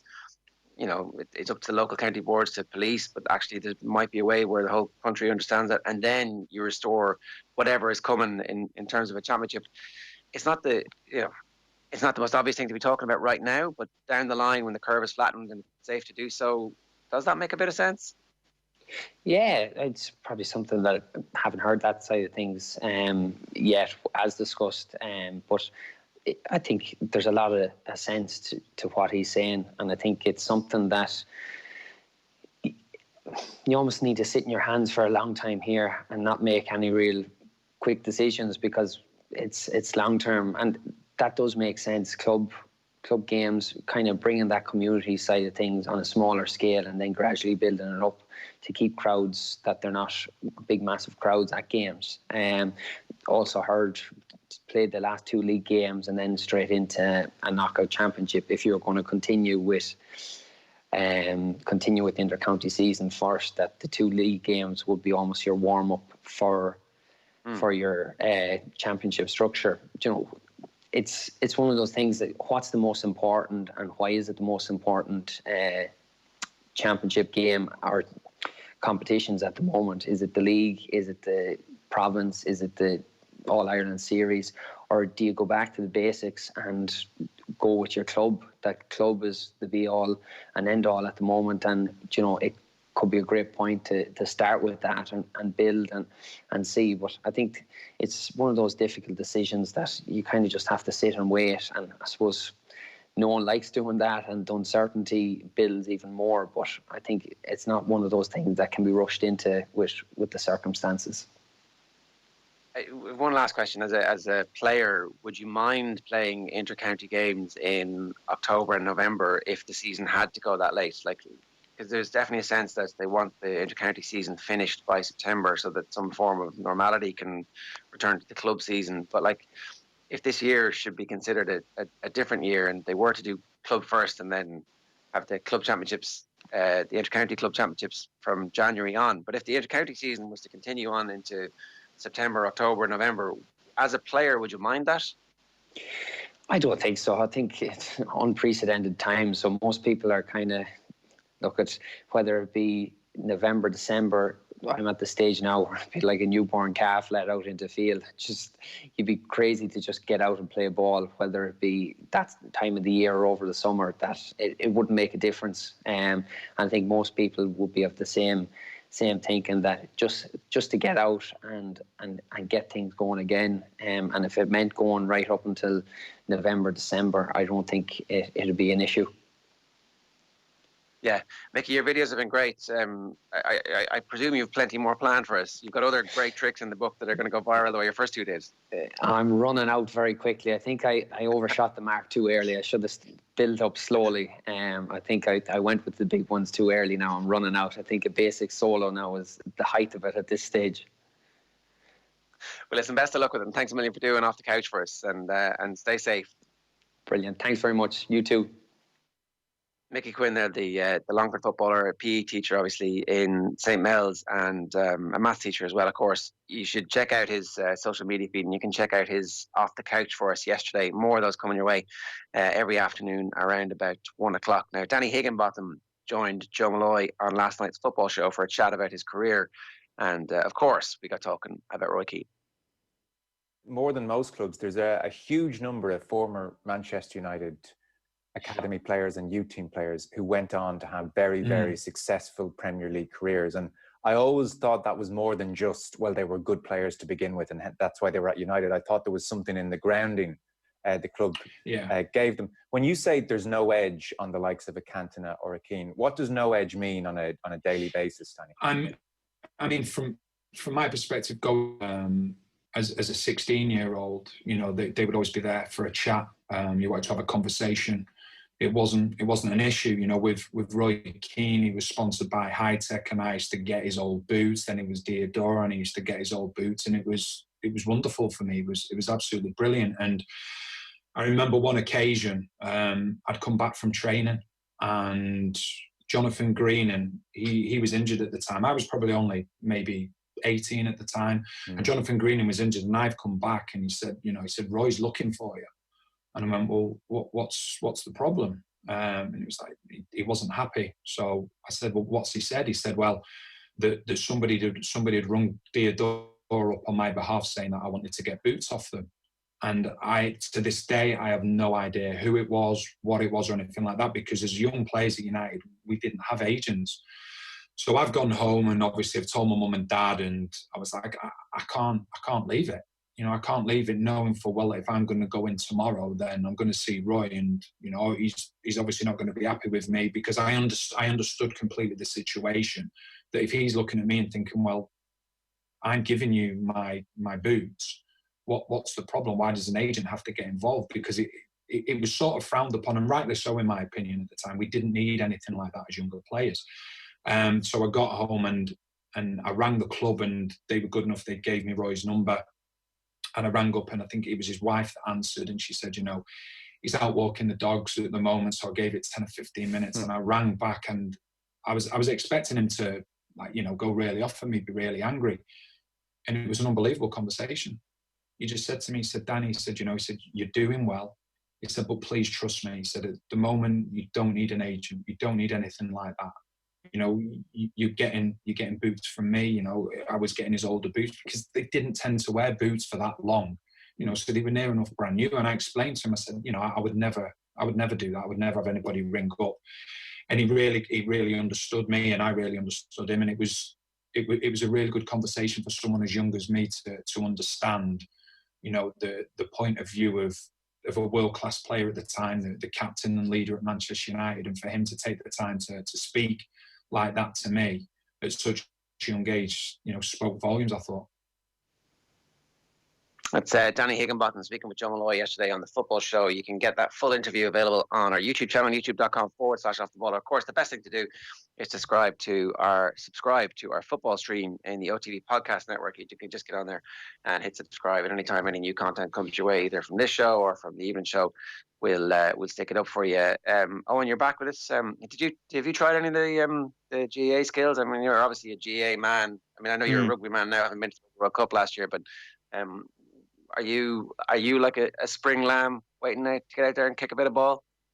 I would love to, actually. I need to find a wall and do it, I'm sure, as well. I could just do it outside my back garden. I don't have a football, shamefully, in my house anymore. If I went, the next time I go home, I'll give it a go. They look great, in fairness. And I think if he's managed to come up with so many creative things so far, I can't imagine the well is too dry for Mickey Quinn at the moment. No, there'll be some more to come. Right, let's talk some football. Harry Kane, we're going to start here. There is some talk about him perhaps maybe having had enough of what's going on at Spurs. Yeah, well, it's one of them things, you know. I couldn't say yes, I couldn't say no. I love Spurs. I'd always love Spurs, but yeah, it's one of them things, you know. I've always said if I don't feel we're progressing as a team or going in the right direction, then I'm not someone to just stay there for the sake of it. You know, I'm an ambitious player. I want to improve. I want to get better. I want to become one of the top players. So it all depends on kind of what happens as a team and how we progress as a team. So it's not a definite I'm going to stay there forever, but it's not a no. It's not a no either. So that's Harry Kane.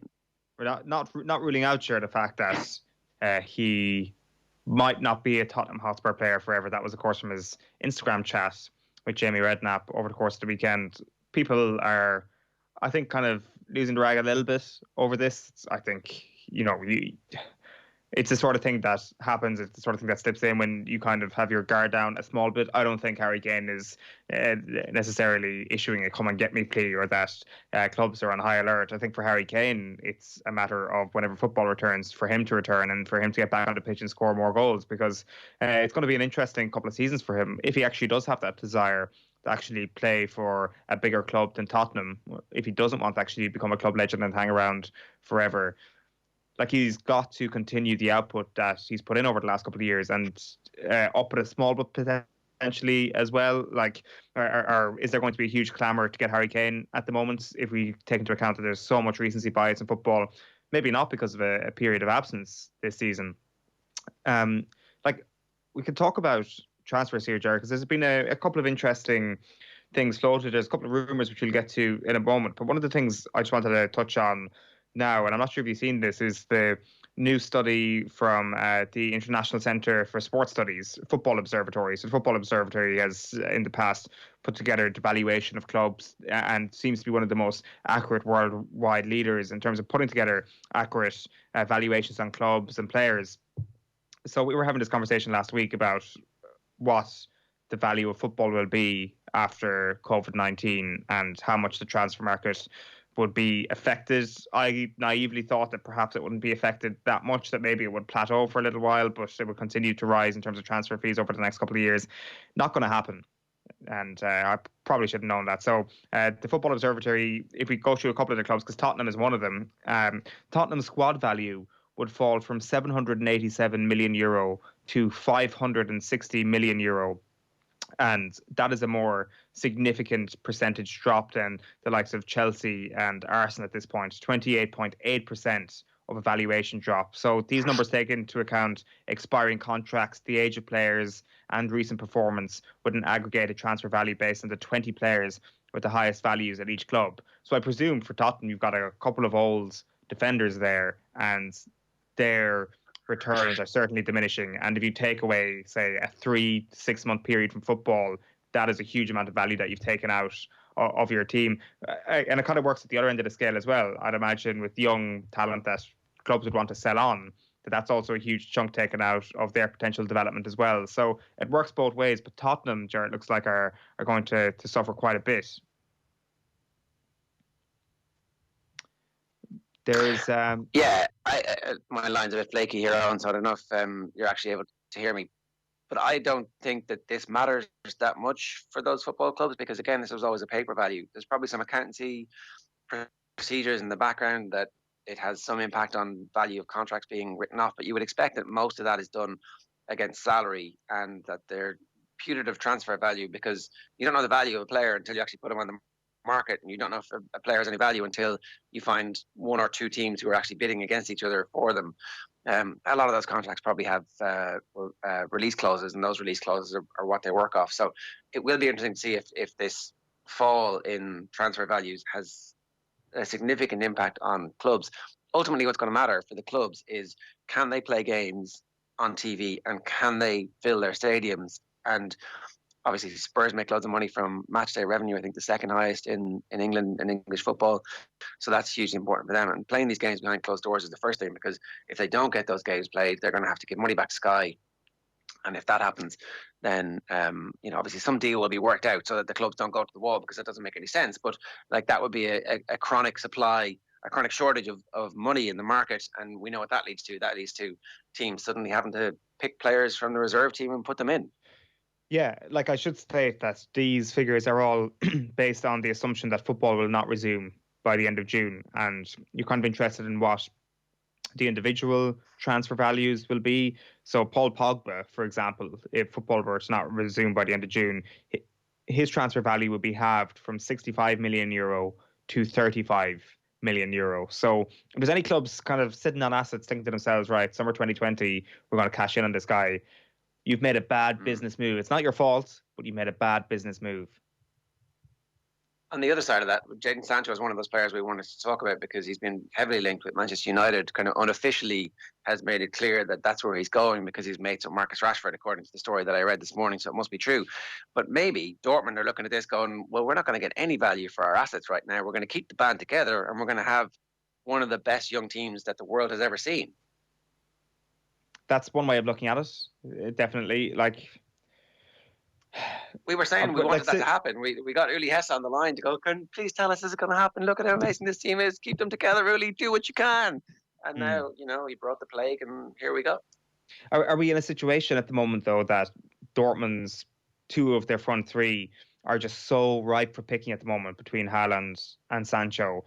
I don't want to say they're a sure thing because nothing is a sure thing in football, but I can't remember a duo and a team in recent memory who are as close to being a sure thing. That I wonder if a lot of football clubs, say, for example, somebody with the financial prowess of Real Madrid, they could actually look at their accounting books and say, right, this is obviously a huge gamble if we were to spend 120 million euro on a player now, given the current financial crisis that the world is going to face. But do we just roll that dice? Do we like it? That would be like paying, I don't know, 200 million quid a year ago, paying 100 to 120 million this summer. And by the sounds of things, 120 million euro might be a bid that gets accepted by Borussia Dortmund for Jadon Sancho.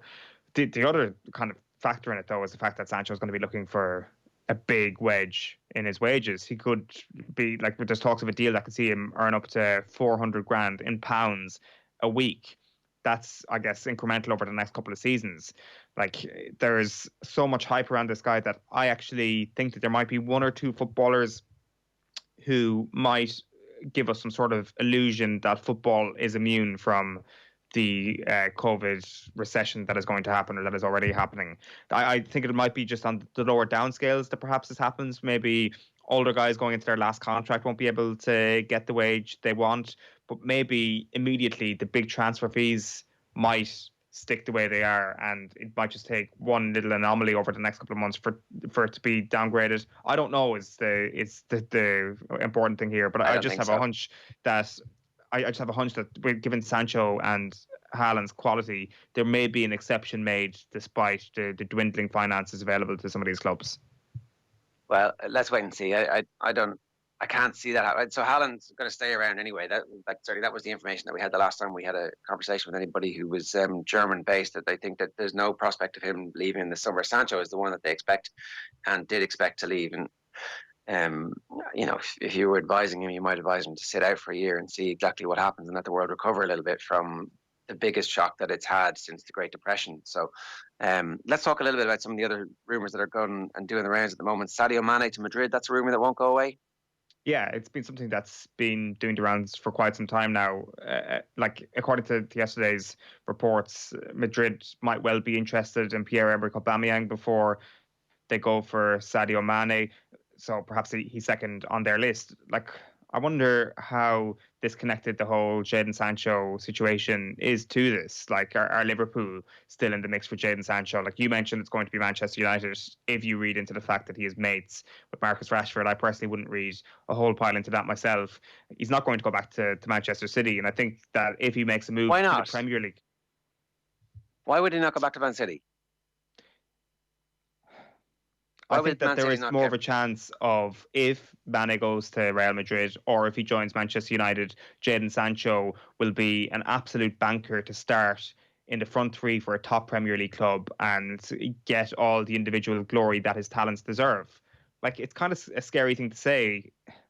Like, is there a guarantee that Bernardo Silva and Raheem Sterling and perhaps even Leroy Sané are all just going to get benched consistently for Jadon Sancho? Because it's not even a matter of falling into a team and getting regular game time. Like, this guy's stats, when you look at it, he's prepared to explode over the next couple of years. Like I know it's an easy thing to say with a lot of footballers, but like you compare Sancho's stats to Ronaldo's at his age and Messi's at his age, and they're better in terms of goal scoring. Like this is a guy who needs to go out and be an absolute starter for a team next season. That could be, for me, that could be a Liverpool team that has lost one of their front three, or it could be Manchester United. They're the two options. I'm not sure Manchester City, and as bizarre as it sounds, I'm not sure they actually give him the guarantee of that. So that's why not, in my opinion. I think that if he's that good, Manchester City obviously have first option on him. They must be looking at it going, we're going to get rid of some of the other players here. They're not as dominant as we want them to be, and we want to be the best team in the world. And we're going to let Manchester United or Liverpool have access to this guy instead of us having access to him. And he's actually going to make our team better from the get-go. I mean, look, it's a dark horse at this point. I can certainly see a scenario where he ends up at Manchester City, and that would be the right thing for Manchester City. Whether or not it's the right thing for him, I suppose we'll have to wait and see. What about Jack Grealish? Obviously, been in the news over the last 24 hours on. Yeah, Jack Grealish. So last week, if we spool it back to last week, he had, maybe the week before, he released a video telling everybody to stay indoors. But unfortunately, sometimes if you give advice, it's hard to follow your own advice. And he was out and about over the course of the weekend, and very sillily then was involved in a car crash, which was kind of the smoking gun, which allowed people to post a photograph on social media where he was wearing one flip-flop and one slipper or something like that, and he was standing beside his Range Rover after being involved in the crash. Clearly had broken his lock-in and had gone out to some sort of COVID party, I want to say. So he had to release another video this week, and here's what he said. Hi everybody, I just want to do a quick video message just to say how deeply embarrassed I am about what has happened this weekend. I know it's a tough time for everyone at the moment, been locked indoors for so long, and I obviously just got a call off a friend asking to go around to his, and I stupidly agreed to do so.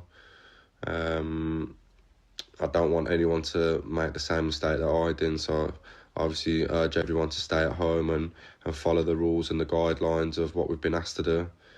I know for a fact that I'll be doing that in the near future now, and obviously, like I said, I urge everyone to do the same. I hope everyone can accept my apology, and we can move on from this, and hopefully, obviously, in the near future, we can all be out enjoying ourselves again once this is all boiled over. So cheers, guys, and thank you. I know for a fact I'll be doing that in the near future. Maybe not immediately. And at some point, I will obey the lockdown that I'm recommending everybody be involved in. If you're a club who was thinking of signing Jack Grealish, what is your take on this situation, Eoin? I don't think it makes much of a difference, does it? Like footballers do. Cheaper. Say that again. It makes him cheaper. You're like, okay, this is great. This is like good for us because we're going to get him for 10 million less or 20 million less. Suddenly, the market for his services is a bit depressed. We're like, I can't give you the 60 million we were going to give you. Look at what's going on here. And he did that thing. He had to do that apology video. That's not really our brand, is it? You know, our brand is about selling tractors in Ukraine. Can't be having that. I wonder if football cares about. I wonder if Aston Villa have actually made plans budget-wise for next season being based on a championship club, and they're actually best placed to enter into the COVID recession, because if the season is called off, they'll be a Premier League club and they'll have next season's television money, and they'll be in and around the same finances that they would have been had they been a top-tier championship club. And actually, they managed to keep Jack Grealish. So I wonder if this whole thing works out just really well for your beloved Aston Villa. Like, I would say, first piece of advice is if you're going to go out to a COVID party, don't get involved in a car crash afterwards, especially if you're a professional footballer. Second of all, I thought there was this, I was fully sure that there was this impression out there about Jack Grealish that there was a certain change in his personality over the last couple of years. He'd become a more mature human being. This kind of just strikes me as a little bit immature, doesn't it? And I think that's I'm a little bit like, I'm a little bit surprised actually that Jack Grealish has actually been involved in something like this. That's obviously on me for being a little bit naive, and in fairness, I'm sure there's plenty it's not, I don't think it's a stain on his character or anything. I just think it's pretty silly. I think it's stupid, especially when you are somebody of that profile, to go and do something like that. But yeah, I think it probably actually cheapens his image, and perhaps even cheapens the asking price if he is going to make the move this summer. It's not going to be the last apology video that we see of No. the lock situation. It's 3 minutes past 9 here this morning on OTB AM. If you've missed anything from the show already, you can catch it back on our YouTube channel or the OTB AM podcast stream, where every show is fully timestamped. So plenty of AM podcasts worth checking out from the last few days. Keith Andrews was brilliant last Friday. Dr. Noelle Healy was talking about being in the ICU in a children's hospital at the moment in the middle of the crisis. She's obviously a 4-time All-Star, a Footballer of the Year, a 4-time All-Ireland winner with the Dubs. Dermot Ling yesterday really thoughtful about maybe connections between the Ash dieback and how our preparedness for that might actually prepare us in a weird way psychologically for what's coming next with obviously a much bigger situation. You'll also find each podcast at the Classic Game Club in a handy YouTube playlist and also up on the OTB Podcast Network. Just search for highlights from Off the Ball wherever you get your podcasts. We're not finished yet. We're going to be right back with the crappy quiz. It's a doozy straight after this. OTB AM. This is OTB Sports Radio.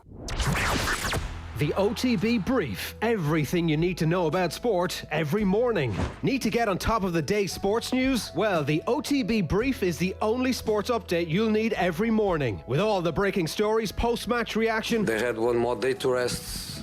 We were really in trouble to build the team. And the best bits from Off the Ball, all in a 10-minute podcast. Oh, sweaty palms. Of course, you guys know what it's like, but that was nervy, yeah. The OTB Brief, online every morning from 7 a.m. on offtheball.com, the Go Loud app, and everywhere you get your podcasts. OTB AM. Chris Waddle. Oh, you're kidding me. September. Kyle Lafferty. Are you joking me? Is that right? I know, it's not right. Welcome along to the shoutiest segment on Irish radio and a multitude of online platforms. It is the scintillating, it is a stupefying, it is a splendido crappy quiz. Every Tuesday and Friday, we pit 3 of Team Off the Ball up against each other in our quiz of sporting factoids. It's kind of, 2/5 of the way through the week and at the end of the week as well. Our first contestant tonight, allow me to welcome tonight's contestants, of course. Our first contestant tonight misses nothing about playing GEA. He doesn't need organized training, I should say, to video himself performing dummy solos and then watching it back on loop.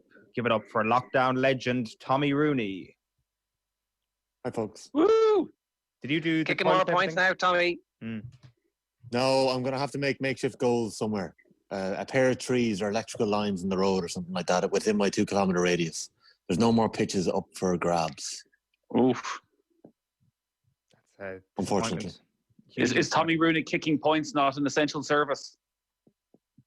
I mean, it is, obviously. Depends on the type of point, doesn't it?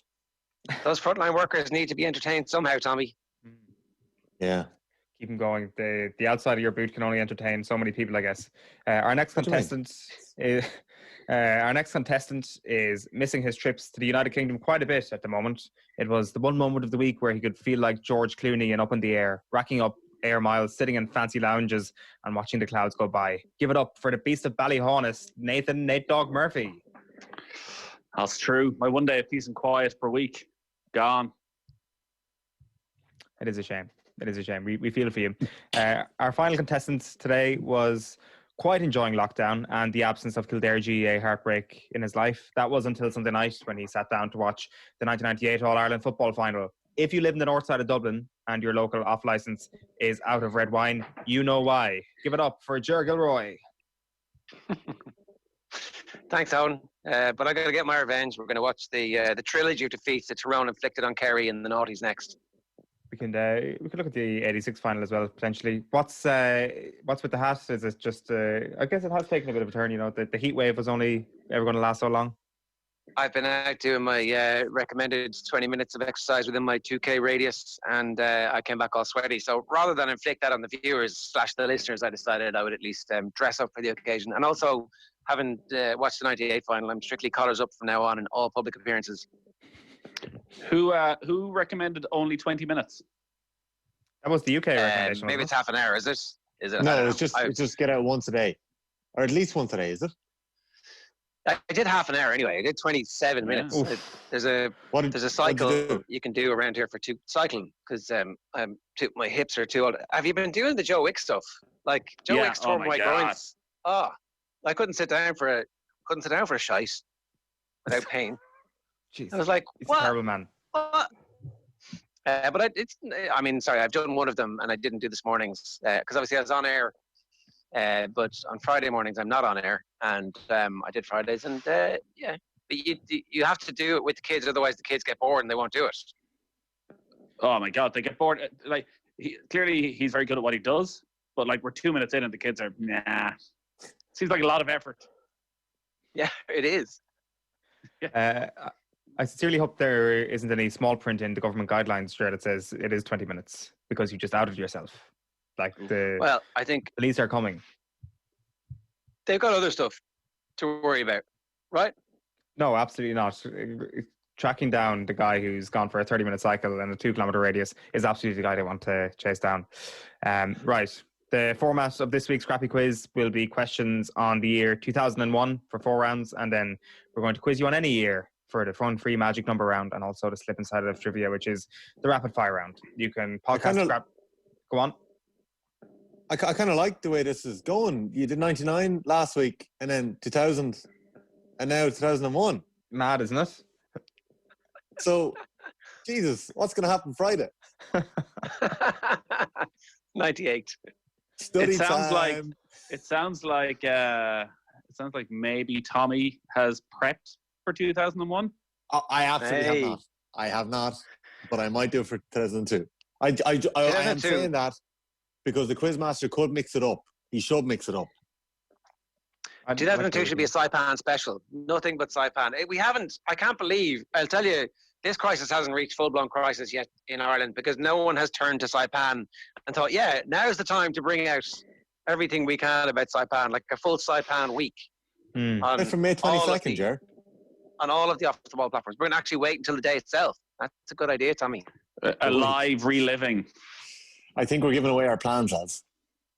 We could do a live reliving and could get actors to voice.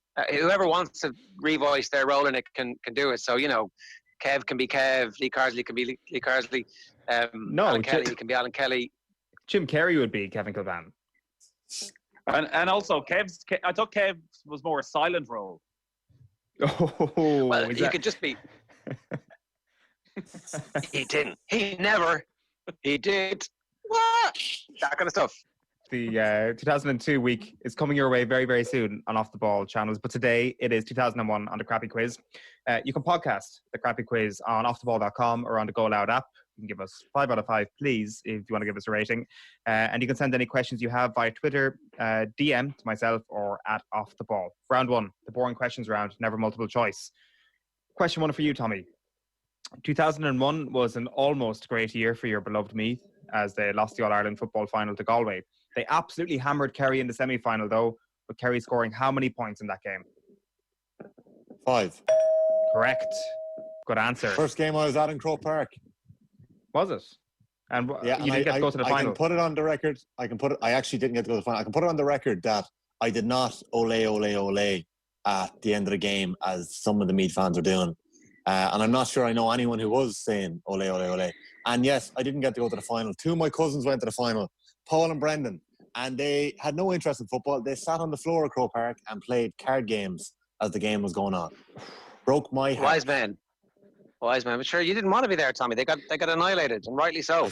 Are you telling me you're telling me you did no research in the 2001 All-Ireland Football Championship, and yet you knew how many points Kerry scored in the All-Ireland Football semi-final? First game I was at in Croke Park. How could you forget something like that? I wish you weren't a liar, Tommy. Meath 2-14, Kerry 1-5. Wish you weren't a liar, Tommy.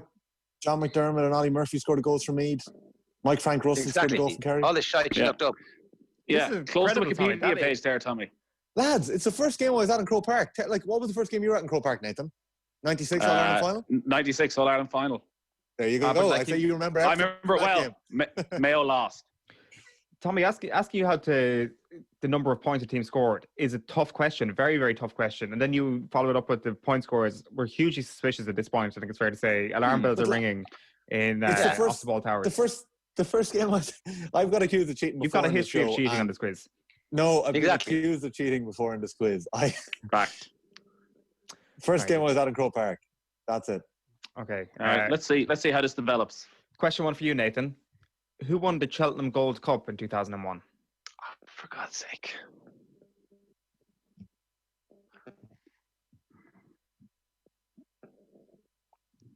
Say Easterbrook, Nathan. Hey, no impressions. Like, come on. No, it doesn't. Come on. Am I back? It's only easy because I knew it. Come on, TikTok. 2001. I thought the line went out there. He was taking so long. Here, stop talking. You're distracting me. 2001. Say Easterbrook. Come on. No, I'm not going to say Easterbrook. Easterbrook didn't run in the Gold Cup. It was the Gold Cup, yeah. Hey. It was the Gold Cup, yeah. What? The Seymour Business. No. Anyone? Best Mate? No. Best Mate? No, it was before Best Mate's time. The answer was no one. The festival was Rum. cancelled due to foot and mouth. Ah, bullshit! Oh! That is Oh! That's the best question of all time. 2001. 2001. Coronavirus. Oh, yeah, now they heard it. Oh, it's like Nathan, you got screwed, man. That is an the outrage. oldest meme on the internet this week, Nathan. Great question, that was great. I can tell you not much happened in 2001 except for 9/11 and foot and mouth. And when it comes to stuff that happened in a sporting context, foot and mouth is by far the most important thing. Although there is one other thing which we'll get to in a moment. Question one for you, Ger. Liverpool won their last UEFA Cup to date in 2001. Which Spanish side did they beat in the final? So easy. Alaves. Oh, correct. Alaves. 5-4. 5-4 indeed, yeah. 1-1-0 is this. I'll tell you a terrible story about the night of the 2001 UEFA Cup You've done some final. research here. Go on, Nathan. So I was in college in Galway, and it was a Wednesday night. So obviously I went out to enjoy myself and watch the UEFA Cup final, and may have enjoyed myself a little bit too much. May have started a bit too early. So the game going to extra time did me no favors, to the extent that all I saw was a Alaves player heading the ball into the back of the net. I stormed out of the pub in anger at what I'd just seen. And it wasn't until I woke up the next morning with the most raging hangover that I realised that actually Liverpool had won. And it was an Alaves own goal. That's great. Who was the Alaves striker that scored all the goals? No idea. No. It was somebody famous. Anyway, go on. Round two is the Jason McAtee round. Without question, the best thing that happened in Irish sport in 2001 was the fact that Ireland stayed on course for World Cup 2002 qualification. This round will test your knowledge on that famous day on Lansdowne Road when McAtee sunk the Dutch. Tommy, question two for you. Who was the Netherlands captain on the day?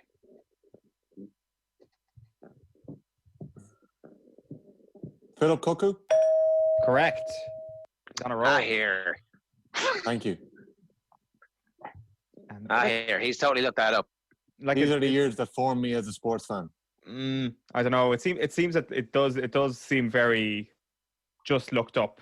The speed, standard. Captain is not an easy Cuckoo question. is the captain. Yeah. No, it's kind of it's almost irrelevant in some ways. I was going to ask you maybe that. there were better questions than that on. Go on. Yeah, maybe. Nathan, who got the assist for McAteer's goal?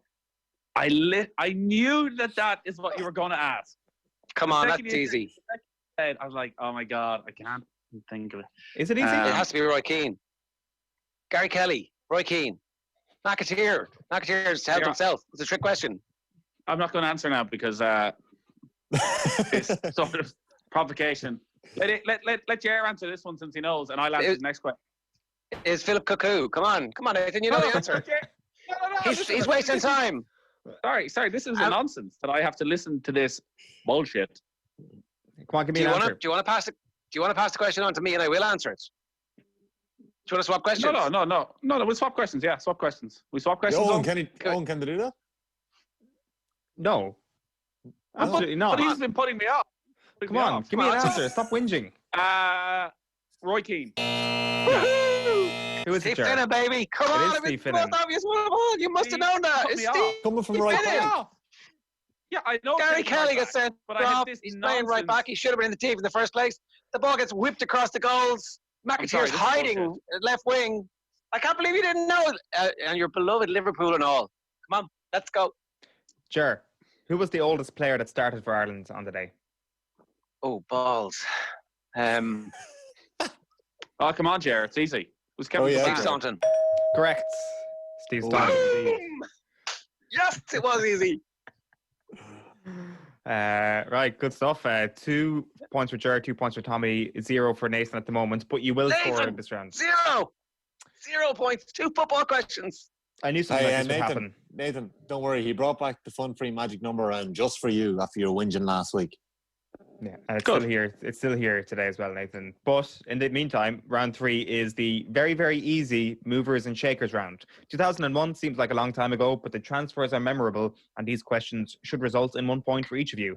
The fact that I've resorted to transfers should probably tell you how much memorable sport actually took place in 2001. Question 3 for you, Tommy. Leeds United purchased which fresh-faced striker from the exotic climes of Serie A, costing the club £12.5 million in 2001? There's obviously a multiple choice here, is there? No. No. Tommy's pretending he hasn't read this up as well. I feel like it's a trick question. Say it one more time. Leeds United purchased which fresh-faced striker from the exotic climes of Serie A, costing the club £12.5 million? A lot of money in 2001. I'm thinking it's I'm not drawing a blank on. I'm not drawing a blank on one of our strikers' career paths. Was it? I can't think of when he played with them. Was it Mark Viduka? No.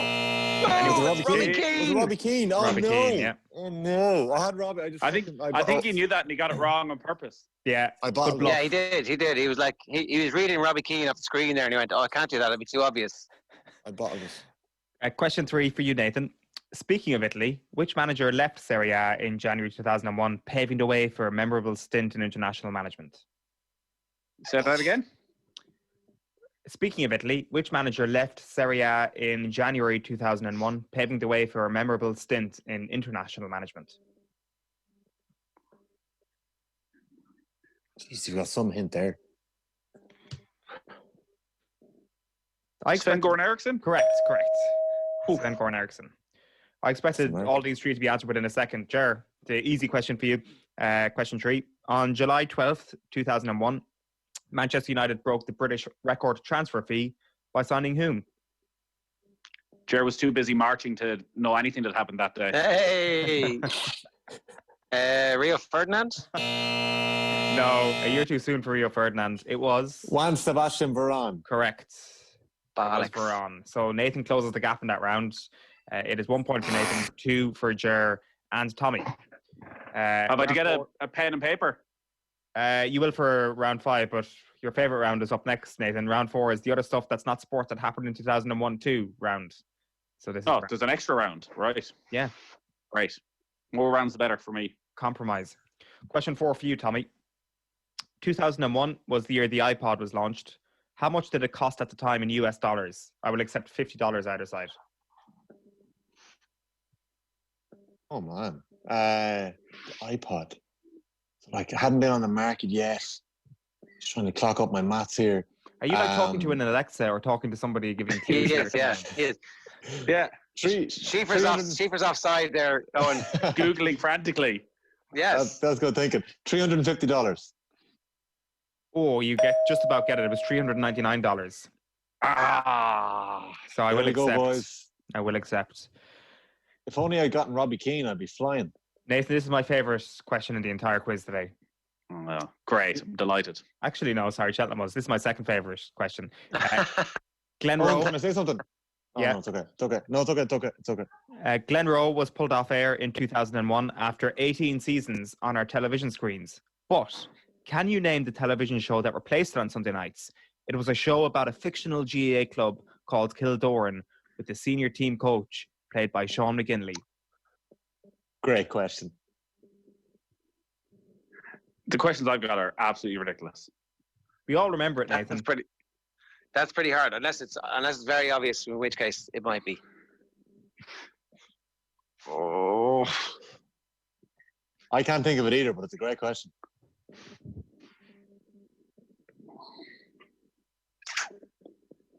I have no idea. All right, I'll give you multiple choice because I Here, what's Gilroy doing now? No. That was very doing? close. Whoa, No, whoa, you can't be. choice. What's Look at going on Gilroy here? now. It's Gilroy, 4-1. frantically. Hold on. Frantically Googling. He's in the quiz lab. Frantically, why would I be Googling your question? Oh, you're just getting in ahead in Why would I- 2001. Have it up. Have it up. I could definitely see Jared fiddling or something there on his keyboard to the side of the screen. Excuse me. You were looking off screen and you were flicking, you were typing away there. Nathan's not getting multiple choice here. Multiple That's choice, bullshit. great. No way, because you'll trigger it. Shut up. You'll give it to him straight away. Was it off the post, sideline ball, or on home ground? On home ground. Correct. Come on. Why are you giving him? That is a joke. Because, like, let's face it.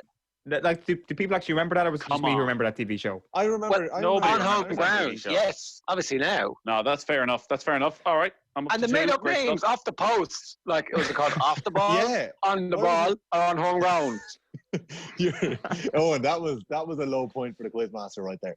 Yeah. Jared, hold on. What are you looking at off screen? This is a family show, Tommy. Ger, The Lord of the Rings, The Fellowship of the Ring came out in 2001. What is the name of Viggo Mortensen's character? Viggo Mortensen plays Aragorn. Correct. At long last, it's a character question. Right. We'll stop at those eventually.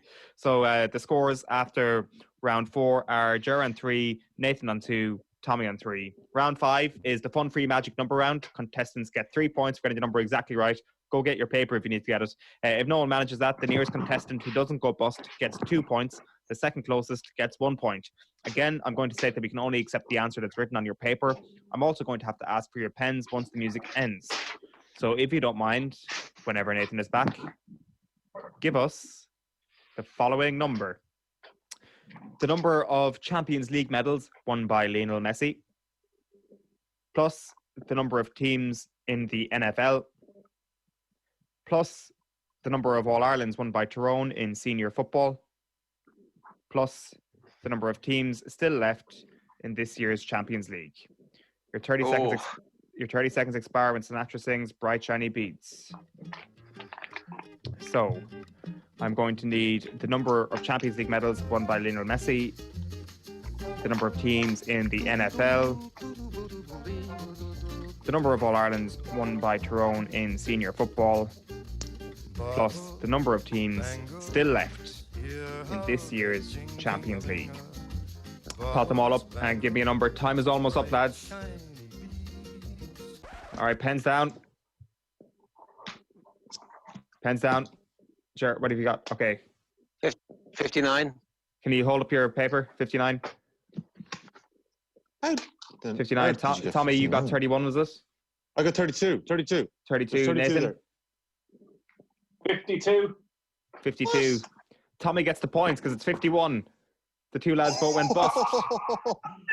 No! How I did changed I get from that 50. one so wrong? Oh my God.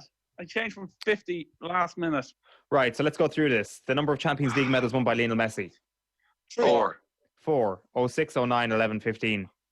The number of teams in the NFL. I 32. 16. 32, correct. The number of All-Irelands won by Tyrone. 3. My maths. And then I carried a 1. The number of teams still left in Champions League. 12. 12, correct. So that brings you to... What did I do wrong? How did I You manage? carried a 1. There's no carrying a 1. So 4 plus 32 is 36. Plus 3 is 39. Plus 12 is 51. 1951, Nathan, gets you again. When in doubt, just write down 51. I added it all up wrong. Yeah, I'm claiming the trauma of the times that addled my brain. I can't do simple maths. I had all the right answers. The score at the end of that round is Tommy 5, Ger 3, Nathan 2. Right, on to the final. Our winner tonight will be decided. I'm winning. How could Gilroy bottle it? I'm winning. Are you? What's the score? 5-3-2. Oh. It's a land of opportunity. You can bottle whatever you like. Our winner tonight will be decided in the round that separates the men from the boys, the Steph Currys from the Steph Cluxtons. It's a no theme in particular, ridiculously easy rapid fire round. The score you get in this round will be added to your score in the previous round. There will be 40 seconds for everyone to answer from the same set of questions. We're going to start with the highest number of points. That's you, Tommy, then onto the person in second. That is you, Ger, and then onto the person in last. Remarkably, it's Nathan. If you get a question correct, I'll ask you another question and keep asking you questions until you get one wrong. Once you get a question wrong, I move on to the next person. And your incorrect answer also means the deduction of 1 point. Tommy, are you ready?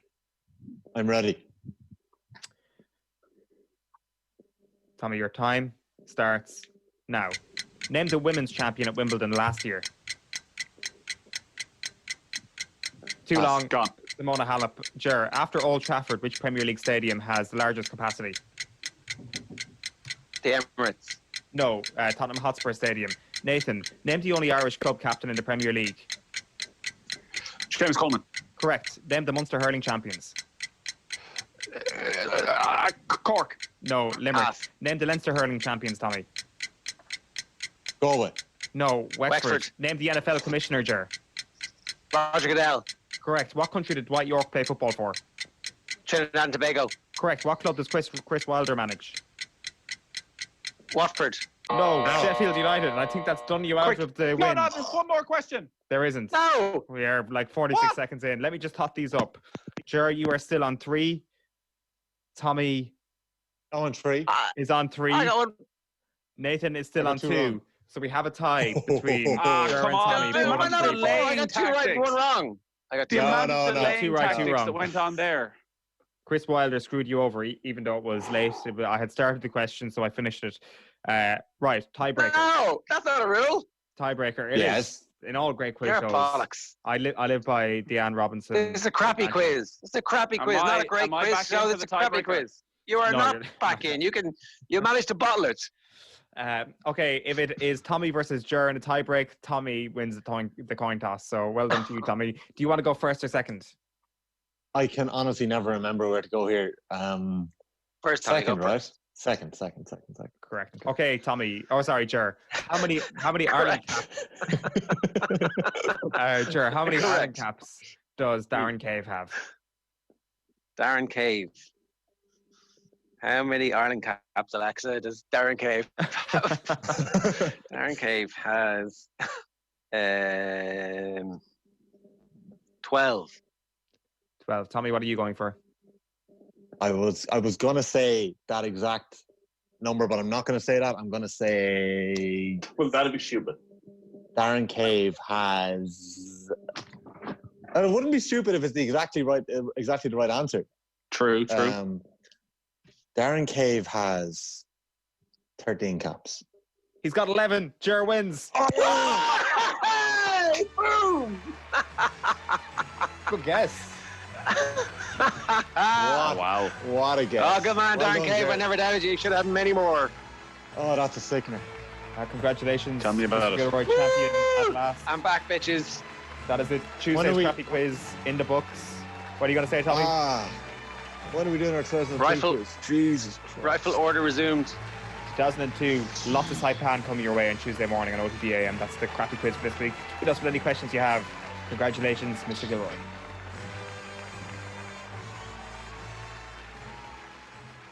OTB AM. This is OTB Sports Radio. The Saturday panel on Off the Ball.